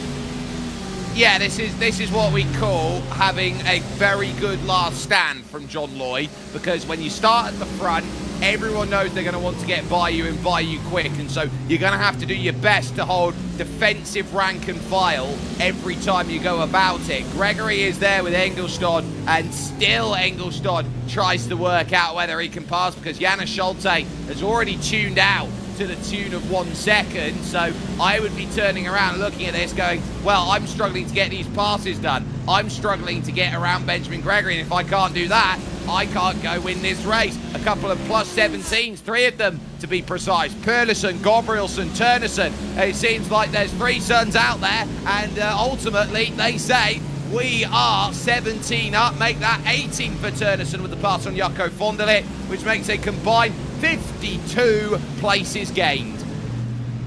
I guess you could say sun's out, guns out, because each driver shooting their way up through the top as Tennyson opens up a big gap between he and Aiden Carter. By the way, Carter about a second behind Tennyson, but has the 161 of Jaco Vanderlith between the two of them. So going to be interesting to see if Carter can make something happen here in these final 27.5 minutes. You're on board with your pro driver in the 6th spot, Leander Gabrielson, as he is just watching everything happen all at once. And this is actually a replay of that race start, and what a wild start it was. And see how he gains all these positions. Look, you're just funneling up into this section over the top of the crest. You see a little bit of smoke. You've got to try and pick your way through. This is why you see so many incidents here. You just cannot see. You legitimately cannot see where the incident is. And he was even still getting doored about 25 seconds after the incident, trying to avoid the trouble. So he's gone through now as Gabrielson on Benjamin Gregory. He's now up to 5th. And now they scrap here as Dennis Grabowski, who was in the pit lane to start, gets by Aiden Carter.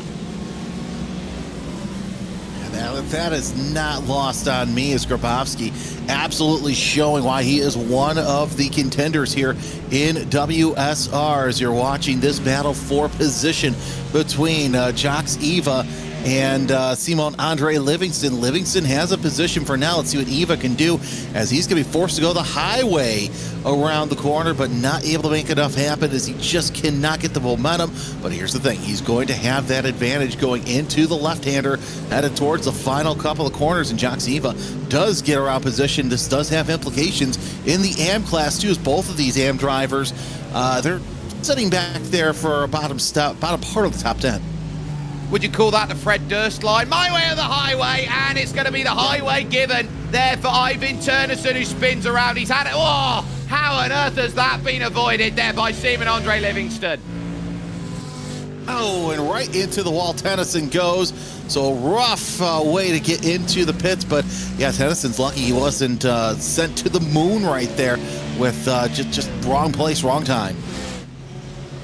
Well, fortunate enough, even if there was a hit like that, it's sim racing, and that was all the difference that you needed, and then some for a moment like that out there on circuit. Goodness gracious me. Battles going on as Schultain gives it up to Gabrielsen. You got Engelstad and Gregory side by side, as well as this, Eva and Livingston then going for it, and Livingston trying the long way, and that's not going to work on Jacques Eva, who very much knows where to plant the car, and now it's going to have to go the long way around again here at the chute, and the road hard travelled is going to be paved with a chance to get the pass. Understeer though costs him the spot.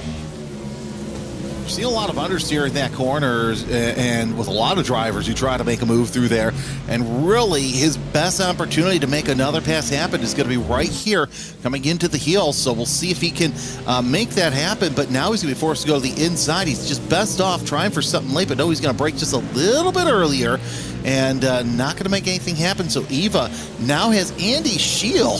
Hi Andy, where'd you come from? As now he sits in 13th, and he looks set for a possible podium in Pro-Am right now. How he's going to angle that, I don't know. Andy's a very lovable character out there, does a lot of time and effort to put this together, and he knows that he's going to sit in at around the halfway stage to make that stop. Goodness gracious, he almost imprinted there a massive Porsche nose into the back of Jacques Eva. So close as those three come into the pits. Teammates trying to make some sort of pass on one another as they let Jaco Vanderlith and everybody else go ahead of them. And of course, this is John Lloyd sitting back there, and Simon Andre Livingston with Aiden Carter sitting back up there in 9th. They're trying to chase down Dennis Grabowski for that 8th spot overall.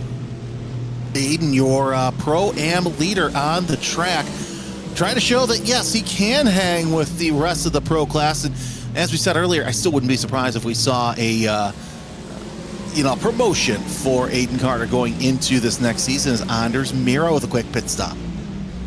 And I will note, we do have the discretion here in this series to throw a safety car if we deem it to be too much. And we got someone in mind who gets through and manages it. But the difference being there, well, firstly, while there was a car on the right-hand side that ran into troubles, it was a case of it was the back half of the field that ran into the incident. And then secondly, it was a case that drivers were not holding their brakes, not checking up for it, just sliding about of their own accord. These small little crashes of incidents that happen together, Jeremy, rather than one big cause and nobody can go out there and avoid it. And I think that's why the discretion was the way it was, as this might be a call for pit lane for the Porsche of Dennis Grabowski. It is. You know, it really is, and I think a lot of it, too, is you see drivers, they saw the smoke. I'm surprised none of them let up as much as they did. They just went full-on into the smoke, and it was game over from there. And like you said, a couple of drivers could have held their brakes. It just goes to the old adage, when you spin both feet in, and a lot of drivers not able to take that. They just had the red mist. I can't say it's the compressed helmet theory because, well, they're not wearing helmets here unless they just so decide to. Well, some sim racers like to have that level of immersion. I wouldn't, definitely not in hotter conditions as we hit the northern hemisphere summer out there. I definitely wouldn't want to be wearing a helmet out there and running for it. But I focus here on your leaders. Adam Watson in second, Adam State leading out there. They are fighting not just for a win, but who is the better Adam? Well, of course, it's all going to come down to pit stops. By the way, Poulsen is closed within a second now, so it's not going to be all sunshine and roses for Adam 1, Adam 2, as they're probably going to have to defend off of Poulsen here shortly. It was 4.5 seconds last time by, now 3.5 seconds, but they're also having to deal with lap traffic. That's a spin and contact for Adam State, and he is in the wall that could be race over as Adam Watson now assumes the lead and Poulsen closes in even further. Oh, his head will be in his hands. There will Adam State. His such a mistake that you do not expect for a driver of his caliber. He's run it slightly wide, he's bounced over the grass on the curb, it's unsettled the rear, and he's been unable to stop it from snapping back around. He was trying to do everything he could, and ultimately 20 minutes of being at the front, and snap, there it goes into pit. And now he's going to have a long day to try and get back, because he knows that he is going to have to try and do it. Look at this here. Oh, no, it just didn't come back. Never came back as he went through. Tough, but he does have a fast repair. Yeah, he does, but that's just it's not gonna help him that much. I mean, he could have easily lifted off and tried and saved it, but either way, this is why I have the headset. I don't have the steering wheel in my hand. You're taking a look at Leander Gabrielsen. Your third place driver is Yana Chaltain, is closing in on the 31, and something happened to Tennyson. I think that's probably why we saw all that smoke coming in here just about 5 seconds ago, because once again, another day, another black flag, and indeed, here it goes.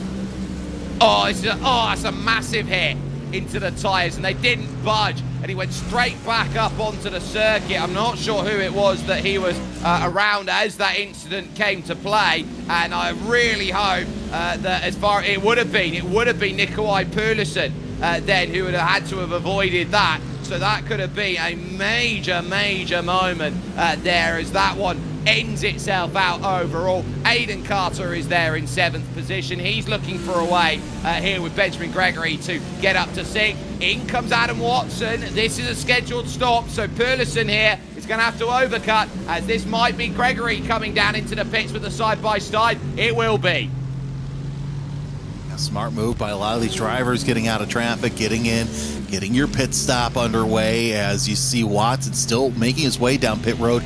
Now on the stops, not one of the longest, but the reason why it seems so long is because you're running so slow down this pit road. Of course, as we said, pit delta should be about 40 to 43 seconds, depending on your pit stop, as Watson is up and off the jacks in 14.8 seconds.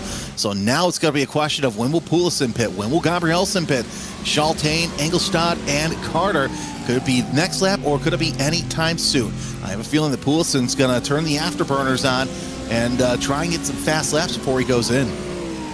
Yeah, I think Nikolai Purluson knows that he's just got to set some lightning fast laps and make everybody else suffer. He's doing 41.9s out there, and Adam Watson's going to have to know it and know he's going to have to go quick for it. They've both got the gap now, and Adam State, who I think still, by the way, going to come out top 5 after all of this is said and done, just by the way that he goes. He's slightly behind Dennis Grabowski, so Adam State not out of this race then as he drove it to pits. Chaltain then here in 3rd position is going to be looking here at Leander Gabrielsen just in front and thinking, +7, very good. And now my gap 2 seconds to the am behind of Tristan Engelstad. Well, even with that crash, you're seeing a lot of faster drivers now making their way in the top 10. Some have not taken their compulsory pit stop as of yet. Chaltain not taking the bait, neither will Gabrielsen. So it's going to have to be any lap now that they come in. However, Aiden Carter, I see him diving into the pits for his final pit stop of the season. That gives John Lloyd the 5th spot. So right now, Carter, the highest place driver, who's taking a pit stop, although that's going to go to Watson here in just a little bit. It will do. And so as Adam Watson should fly by, you look for your marks here in the box, you hit those with absolutely no worries at all. You get up and get some fuel. They won't be taking tyres because of the fact that they're only going to about an hour's worth, so 45 minutes. They wouldn't need to take tyres on that regard, but they still have to push and really utilise what they've got to their ability. Anders Mira back here in 18th place. He hasn't given up here in this one. He's there with Jacques Eva, who I believe has made a pit stop in this race, and so this should be pretty elementary as a pass. So we'll see where Mira's going to go for it. I think he's going to push and look to try and attack this one off the exit as Simon Andre Livingston exits pits in front. Interesting to see how long Simon Andre Livingston stays up front. Now you're watching this battle really take hold through there. Thurtle comes out of the pits. 12.8 seconds. A good stop from him as they work their way all through the back. You see Slijepcevic jumping Andy Shield there for position, but Mira's going to look to the inside of Jox Eva heading into the carousel.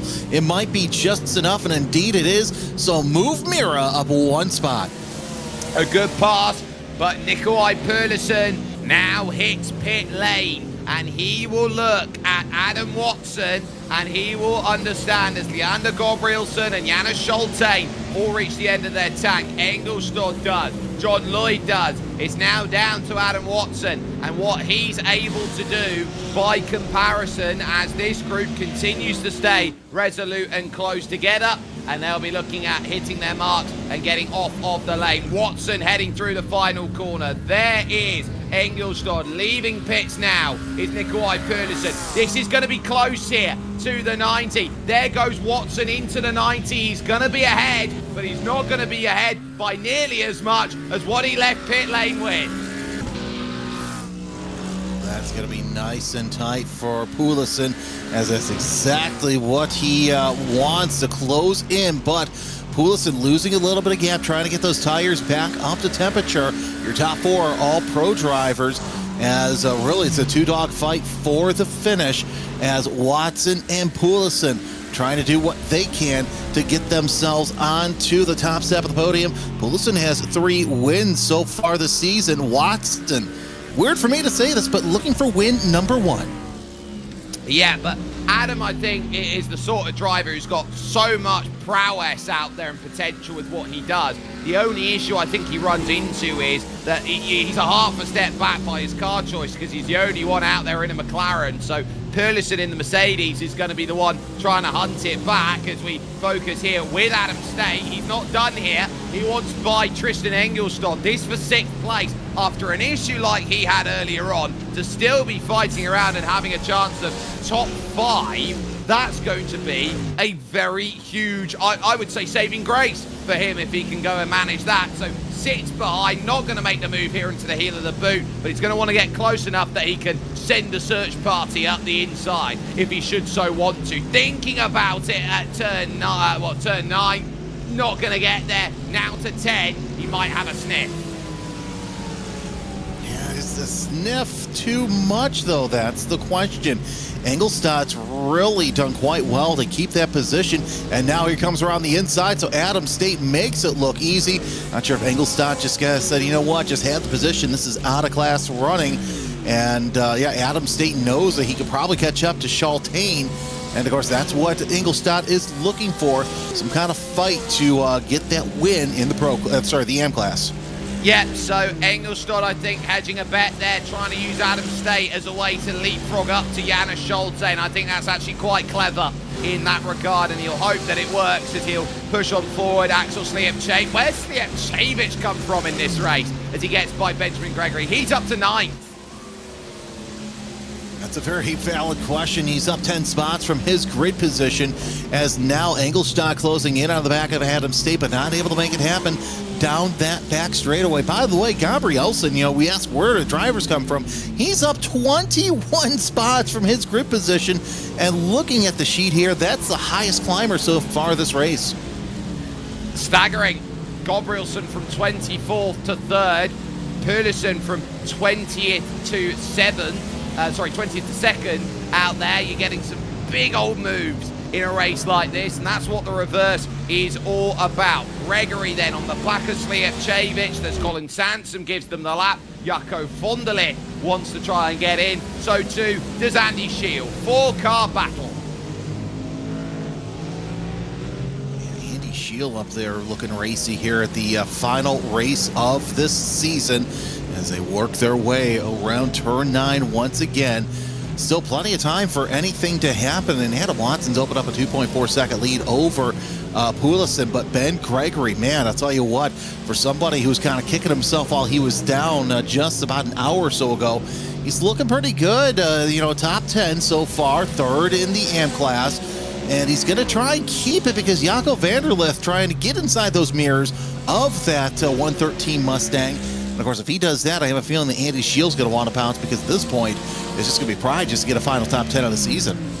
Well, they got 11 minutes and 11 seconds to go and figure that out, as they now say, well, we all want to be P1 in a race like this. The responsibility, though, is where are you going to find these passes? Where are you going to manage it? Here comes Jaco, looking to try and get this sorted. Benjamin Gregory on the inside is going to try and cover this mark. Here's the slide on the outside. Is it going to be enough to hold the foot in? Jaco van der Ligt is going to get the inside with that BMW, and it's going to be door to door as they work through. So Gregory gets bounced over to one side. Shield now gets the run, and he's going to say, look, that's perfect. Light flash from Benjamin Gregory saying you had all the room.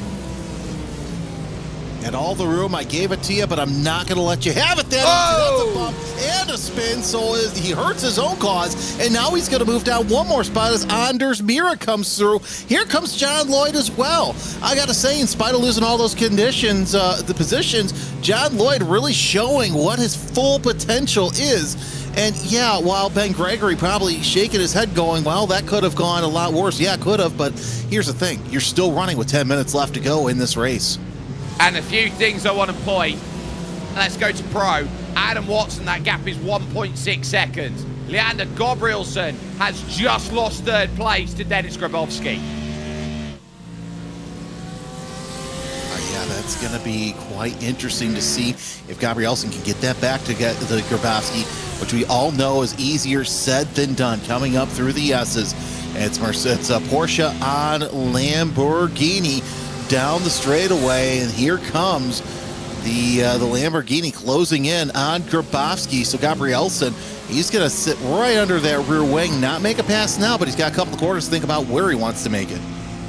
Denis Grabowski, though, this might be the best drive of his season so far, because he has gone here over the course of this running, Jeremy, from pit lane to podium. Yeah, that's an absolute fantastic run for him. And really, with the way that this field is now strung out, you got to hand it to him. This is why we always keep an eye on Grabowski throughout the field, because he is just so quick, so good. And I'm not surprised he's made it that way. But Gabrielsen looking to the inside, not going to make it happen. He's not going to get there. He's not going to find it. And so I think he's going to have to sit back and find a way. Porsche versus Lamborghini in terms of where this is going to set. Perlison all of a sudden 1.1 is now the gap. He's going to start being reeled down in, as is Janis Schulze here to Adam State, the battle for fifth. Feeling that Poulsen was not done yet. 0.8 of a second separate Watson from Poulsen. You're on board right now with Adam State as he tries to chase down Janis Schulze. That's another driver who I would not be surprised to see get a promotion next year, because Schulze really turning everybody's head here in this AM class, as he's done quite well in that number 31 Fry Guys Motorsport. And I believe that having Aiden Carter as your teammate, that's got to help with a lot of setup and making sure that you are ready for the next race, because you get there, you run with a driver who's as fast as Aiden has been this season, and you're going to learn a lot. You absolutely are. Adam State, who has also walked in on a part-time schedule for the second half of the run, will be looking at this saying, this is going to help me build up for next season. Janis Schulze will know that he is going to be looking towards a Pro-Am berth for next season. Carter in the Pro-Ams, looking at Tristan Engelstad then for what is position. And this is Noah's Ark Sim Racing to the point. 4 packs of 2. Battling it out here in the final 7.25 minutes of the season. It's not over until it's over. We know that Engelstad loves to make that BMW just a little wide, but Carter doesn't take no for an answer all around the circuit. Carter too far away to make something happen. Less than a car length, though, separate Engelstad from Carter for that 7th spot. They'll come out of turn 9, work their way around the boot once again, and still no quarter, no dice for Engelstad at this time. Carter is going to look to the inside. Not sure exactly what happened if they come around into turn number, the final corner here. Yeah, turn 11, and there's going to be a look for it, and we will going to have to go to the race lead, because that's 0.2 of a second going up through turn 4. Nikolai Perlusin is going to get the run here on the McLaren. And will he find a way over to the left-hand side? It's so trimmed out, though, from Adam Watson. I think he's got the legs as he works himself into the outer loop here. But is it going to be about downforce through the middle of the corner? He tries to lean and push him out wide. Perlusin's going to go for it. No, not yet there. Now looks to cross him over. Covered back on the defense there. Watson's mirror driving. Oh, it's only going to end in tears if Watson keeps mirror driving, because you're going to end up putting yourself on the wall. Here comes Perlusin, dives to the inside. Watson shuts the door on him as they come around the toe of the boot. Now set themselves up from the heel. You definitely don't want to make your way around, as you see a little bit of Perlusin now as he sets up for Watson, too far away to make something happen. Watson with a compromised entrance that's only going to hurt him a little bit later in the lap as Perlusin runs alongside. He's going to try and go high, wide, and handsome. Decides better of it. 5 minutes and 19 seconds left to go. This dogfight can't go on forever as Perlusin, he's not going to go yet. I would watch turn 1.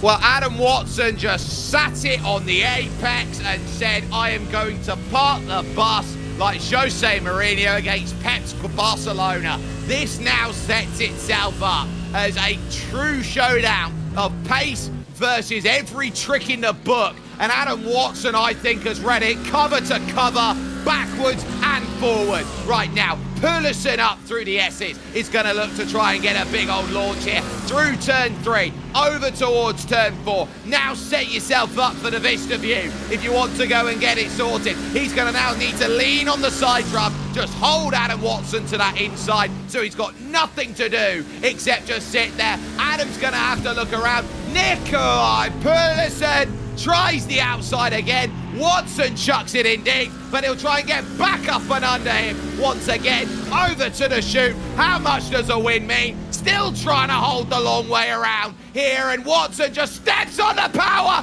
feeds him the wall. Couple of flashes by Perlusin showing he was not happy about that move.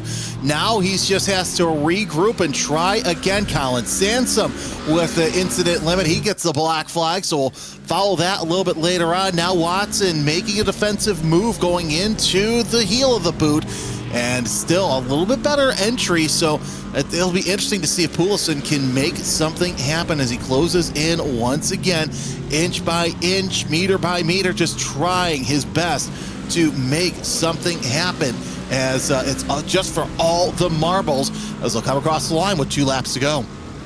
Well, with only 2 laps to figure it out, it's just a case of what level are these drivers going to go to want to take it. I take a look at the lap time that Adam Watson has just done over the line. He's in the 1:42 late. Dennis Grabowski's a second lap quicker. Big lunge at turn 1. Oh, he gets into the side of him again. Nikolai Perlusin's not going to sit back and wait. He's just got to fire it at the first available opportunity, and that was just so clutch. What I tell you, watch out for turn 1. That's where I think Perlusin was going to make his move a lap later than I thought. But either way, now Watson is the hunter. So Perlusin's going to dive to driver's right and make Watson go the highway around the carousel. A little bit of touch there as they work their way down. And more touch. Naughty by both drivers as they work their way through the carousel. And Watson has the nose out front, but can Perlusin muscle around the inside? He's got the wrong way around to go into the boot. And once again, they make even more contact. This must be so frustrating for Nikolai Perlusin. Adam Watson has got a rocket ship in a straight line, and there's nothing he can do except try and figure it out. If they keep bashing each other like this, they're going to feed each other so many penalty points. It's unreal out there. Side by side as well, further back. This is Aiden Carter and Axel Slijepcevic, and Slijepcevic over the curb now. I think he's going to need the run down to the toe of the boot. Watson again covers the middle of the road, and there's nowhere to go for Perlusin, who I think is going to have to be quite clever here if he wants to make this lunge. Watson again covers the mark then. Oh my goodness me, another little nibble of the rear.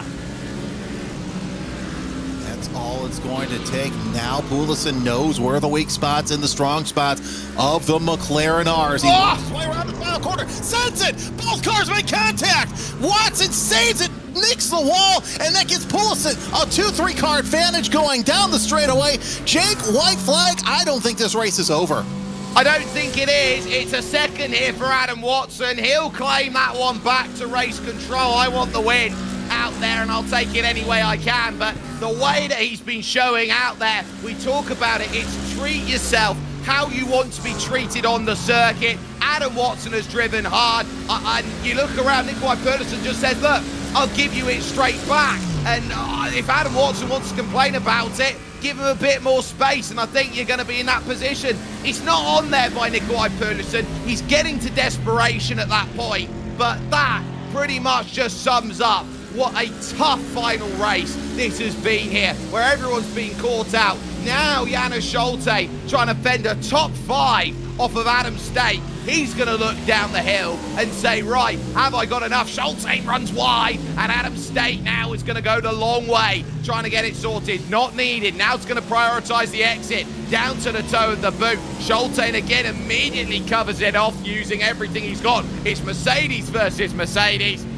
and it is covered just for the time being here. Your leading AM, your AM champion in waiting there, setting himself up, saying, I am going to fight this one right to the very end of a race like this one. Outside's not going to work here at the heel of the boot. But over to your leader with 2 corners to go on the bottom of your screen. It's been a day where he's had to really dig down deep. It's not going to be a title, but it is a Pyrrhic victory out there for Nikolai Pedersen, who will come to the line, show his prowess, and why he was a worthy challenger over the course of this season. Watson second, Grabowski is going to be third, Gabrielsen fourth, Janis Schulte, AM champion, with another fantastic win, and just behind him, Aiden Carter, Pro-Am champion. Right, guys, get 2.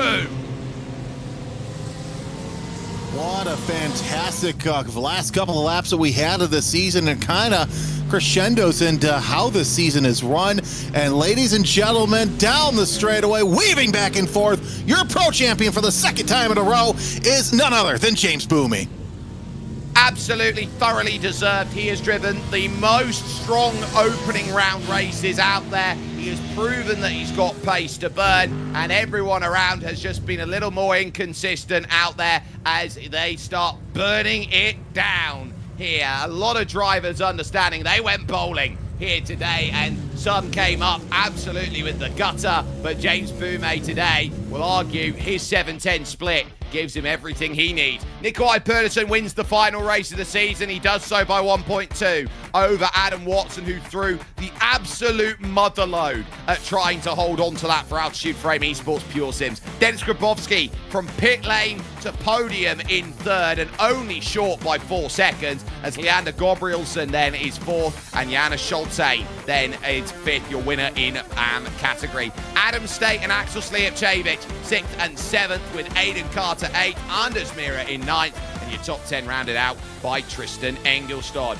Over into 11th, Andy Shield. That's not a bad way to end it there, from 29th to 11th, with Jaco Vonderlit and John Lloyd there 12th and 13th. Benjamin Gregory, Simon Andre Livingston 14th and 15th, with James Boumé, your overall and pro champion, 16th as he crosses the line. Arthur Thurtle and Jacques Eva then are 17th and 18th, with Aidan Young finishing as the last car on the lead lap, 19th. Tommy Vidal, ultimately the first of them, a lap down, as well as those who are out of the race. Sanson down 6th, Turnerson down 12, with Neve, Boot, Osborne, Jack Sedgwick, Lucas Prada having the worst championship round possible, Harrison Crowther and Joe Newman. That runs out the 29-car field out there over the course of this one. Jeremy, it's been an absolute privilege to share the commentary box with you over the course of this season, and ultimately we say that the stopwatch first and foremost never lies, but also in a series like this,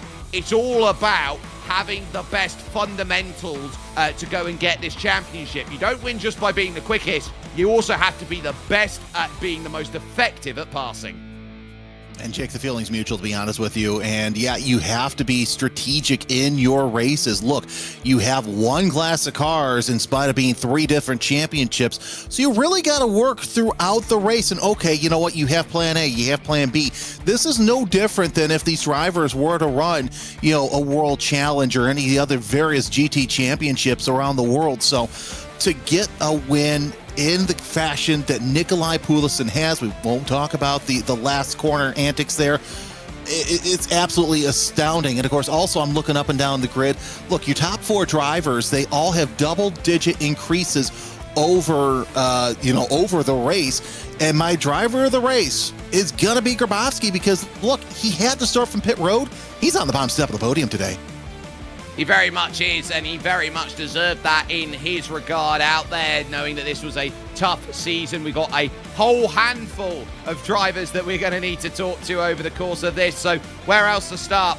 Your 2-time champion now, James Boumé, here along with us. James, critically, you needed to get it done in race 1, and you managed to get that all locked up with 1 to spare. So talk us through how difficult today was at Watkins Glen, and basically the race being decided by 2 lap 1 incidents. Yeah, it was it was a really tricky, it was an interesting race. I think race 1 was a little bit more under control, but I had to manage my fuel as well quite a bit. But then race 2, oh my god, race 2 was crazy. Like I think everyone suddenly forgot about slowing for incidents and stuff, and but yeah, even though I tried to slow down a bit, I didn't manage to stay out of trouble, unfortunately. But yeah, it was a crazy one to manage for the 2 races as well. I think it comes down to the fact there over the course of this season, you've got the most wins. You've got 7 in your category out there, more than anybody else. And most of them came about in the race 1s that we saw over the course of the season. How critical has it been for you to start off these double-header nights correctly, get the victory, and then just say, right, it's up to everyone else to go get something when the grid reverses? Yeah, I mean, I guess obviously the main objective is to maximize the first and second race as much as possible. But the problem, I think the main strategy throughout the season was I think maximizing race 1 as much as possible, because obviously you get the points for qualifying as well, and just being in control. And then race 2 is I would have liked to have more race 2 wins, but I think the main objective going into race 2, as always in World GT, is to just maximize your opportunities. And there's some races where I think I could have done better. But then a lot of races where I maximised every opportunity I had. So I'm very happy with that. More importantly, and I think this has been understated over the whole season, it's 2 championships with 2 different sim racing teams out there. You got your last one with Altitude Frame Esports. You get this one with Falcon Sim Racing Team. New team, same number, big championship. I think you can be really happy with what you've dealt with, but talk us through understanding the team at Falcon, the guys around you who are there helping you out, more drivers jumping into the championship like Nikolai, who was your nearest challenger ultimately over the course of the season, and then putting that together and looking at this as a building block for what next season comes around with. Yeah, it was a very different mentality jumping from Altitude to Falcon. I think I'd definitely say I was very nervous at first making the switch, but the more settled down I got, the more I kind of realised not only my place in the team, but also the team bonds that we have as well. It's very strong here at Falcon, and I can't be, I honestly can't thank all the people in the team enough just for their contribution on and off the track as well. It's been amazing. Well, what an incredible showcase it has been, and your deserved back-to-back champion, James Boumé. Absolutely epic. Go celebrate and have an absolutely wonderful evening in that regard. Jeremy Scott has wandered down the virtual paddock. He has found your Pro-Am champion. Hashtag Aiden for Pro. It's Aiden Carter. Yeah, you took the words right out of my mouth, Jake. Aiden, once again, you are the champion here in Pro-Am. Congratulations, and let's talk about the races first today. They were interesting, to say the least. Yeah, I think interesting is definitely the right word. I was saying this to my teammates. I think I not chose, but I lucked into having the best the best option of having a race starting from the back of the grid in both races, because it gave me a perfect opportunity to miss whatever was going on in front of me. It was very interesting, yeah, but glad I could finish off the season with another couple wins. Indeed, and let's talk about your teammates too, because Janis Schultain, the AM champion, finished 5th overall, and John Lloyd, starting at the front, really ran quite well, holding his own, falling back to only 13th. So you guys got something going on over there, Fry Guys. Yeah, it's definitely going really well. I think we kind of went into the season with not many expectations, but we've definitely exceeded what we thought we were capable of, especially as a team as well. I don't know if it's confirmed yet or not, but I think we have won the team's title, if I'm not mistaken, as well in the AM class. So we've done a really, really good job, and throughout the season we've grown. Janis has been an incredible force all season in the AM Championship. To come away from the season with 10 class wins is insane. So he's done an impeccable job, and John's always improving. So I'm sure if he's back next season that he'll be up and fighting for the AM title as well. And do we sense a pro promotion for you for next year? I think I've avoided it for too long now. It's definitely coming. I just need to sort my qualifying pace out, and then hopefully I can be a bit more competitive in the pro class. But yeah, I think there's no denying that I can't I can't sit in pro-ams any longer, unfortunately. Well, Andy Shield letting us know that the points are done for the season, and yeah, it looks like that you guys are definitely the AM champions over RAA Sim Sport 2. So you take a look at that lineup with Livingston, Vettel, and Tennyson. That's a tough trio to try and beat for the title. So congratulations. Thank you very much. Yeah, it's been a good fight with them. It's been pretty nip and tuck between the two teams for the whole season. So we kind of just went into this final round just targeting to make sure we finished as close to the RAA cars as possible, and it went really well. So yeah, really, really proud of our team. Aiden, congratulations. Love having you here on the podium. Love having you here in the series. Anyone you want to thank? Thank my mum and dad who watch every week. My dad especially, he's a huge fan of watching these races, and he does a debrief with me after every single race, telling me what I did wrong and what I can improve on. And of course the wider Fry Guys team as well. Beyond the three of us, there are a bunch of lads that I race with on a regular basis, and they always support us throughout our races as well. So a big shout out to them. I love it when Dad's like, hey, you could have done this better, could have done that better. I get it too. Yeah. No worries. Congratulations on your championship, and we'll see you down the road. Thank you very much.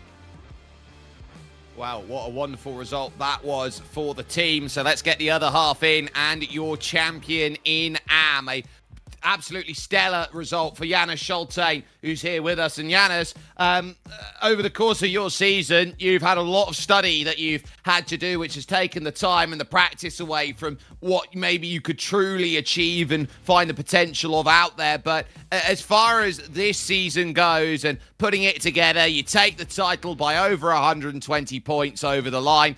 How amazing is it for you to turn around after jumping in for the first time this season and call yourself the AM champion? Yeah, I'm just very happy. I never thought that I would have been a champion at the end of the season, especially knowing how good this league is and the good drivers in here. So I'm just very happy with the limited time that I have, that I made it work. And yeah, I'm just very happy at the moment. Well, let's talk about that excitement and how this season has to be put together and understanding each and every race. Is there a race out there over the course of this championship that you turn around and look at and go, this was the moment I could now really excel and let my wings fly? Well, after last race in Detroit, I did feel a little bit already okay, it's as good as in the pocket, the championship.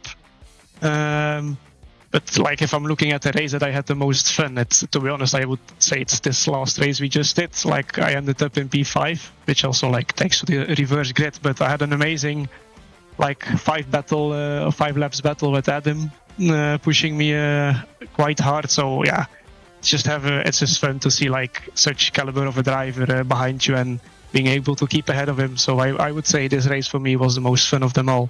And it's the first race I ended ahead of my teammate Aiden as well. So that's also a nice thing to see. It absolutely is. And let's just put a couple of things into context. You are the team's champions, and I think without your results, that definitely doesn't happen. And critically, I think this is going to put you over to a Pro-Am berth for next season, because if you were in the Pro-Am championship, you'd have actually finished third overall in that. So does that give you a lot of confidence going into next season? Yeah, there's like I've always, well, I've never really felt the fastest, but this league has definitely improved my pace and my racecraft in general. So looking at the points, I do think it would be a bit unfair to get put back in AMS. But yeah, if my school schedule allows it, I will definitely be back for another season. Well, let's hope that the school schedule allows for Janis Scholtene to go and see what he can do in Pro-Am there. A stellar result for the 31 and for Fry Guys Motorsports there, getting it absolutely perfect. But on the other side of winners, there is the other side of the coin, Jeremy. There are drivers who just fall a little bit short. Simon-Andre Livingston is with you right now over from RAA SimSport 2. And Simon, congratulations, first of all, on a hard-fought season. We mentioned it during the interview with Aiden, but your team finishing second in the overall standings. Let's talk first about that. And that's no small feat either, because, as I said, that's a heck of a lineup you guys have over there.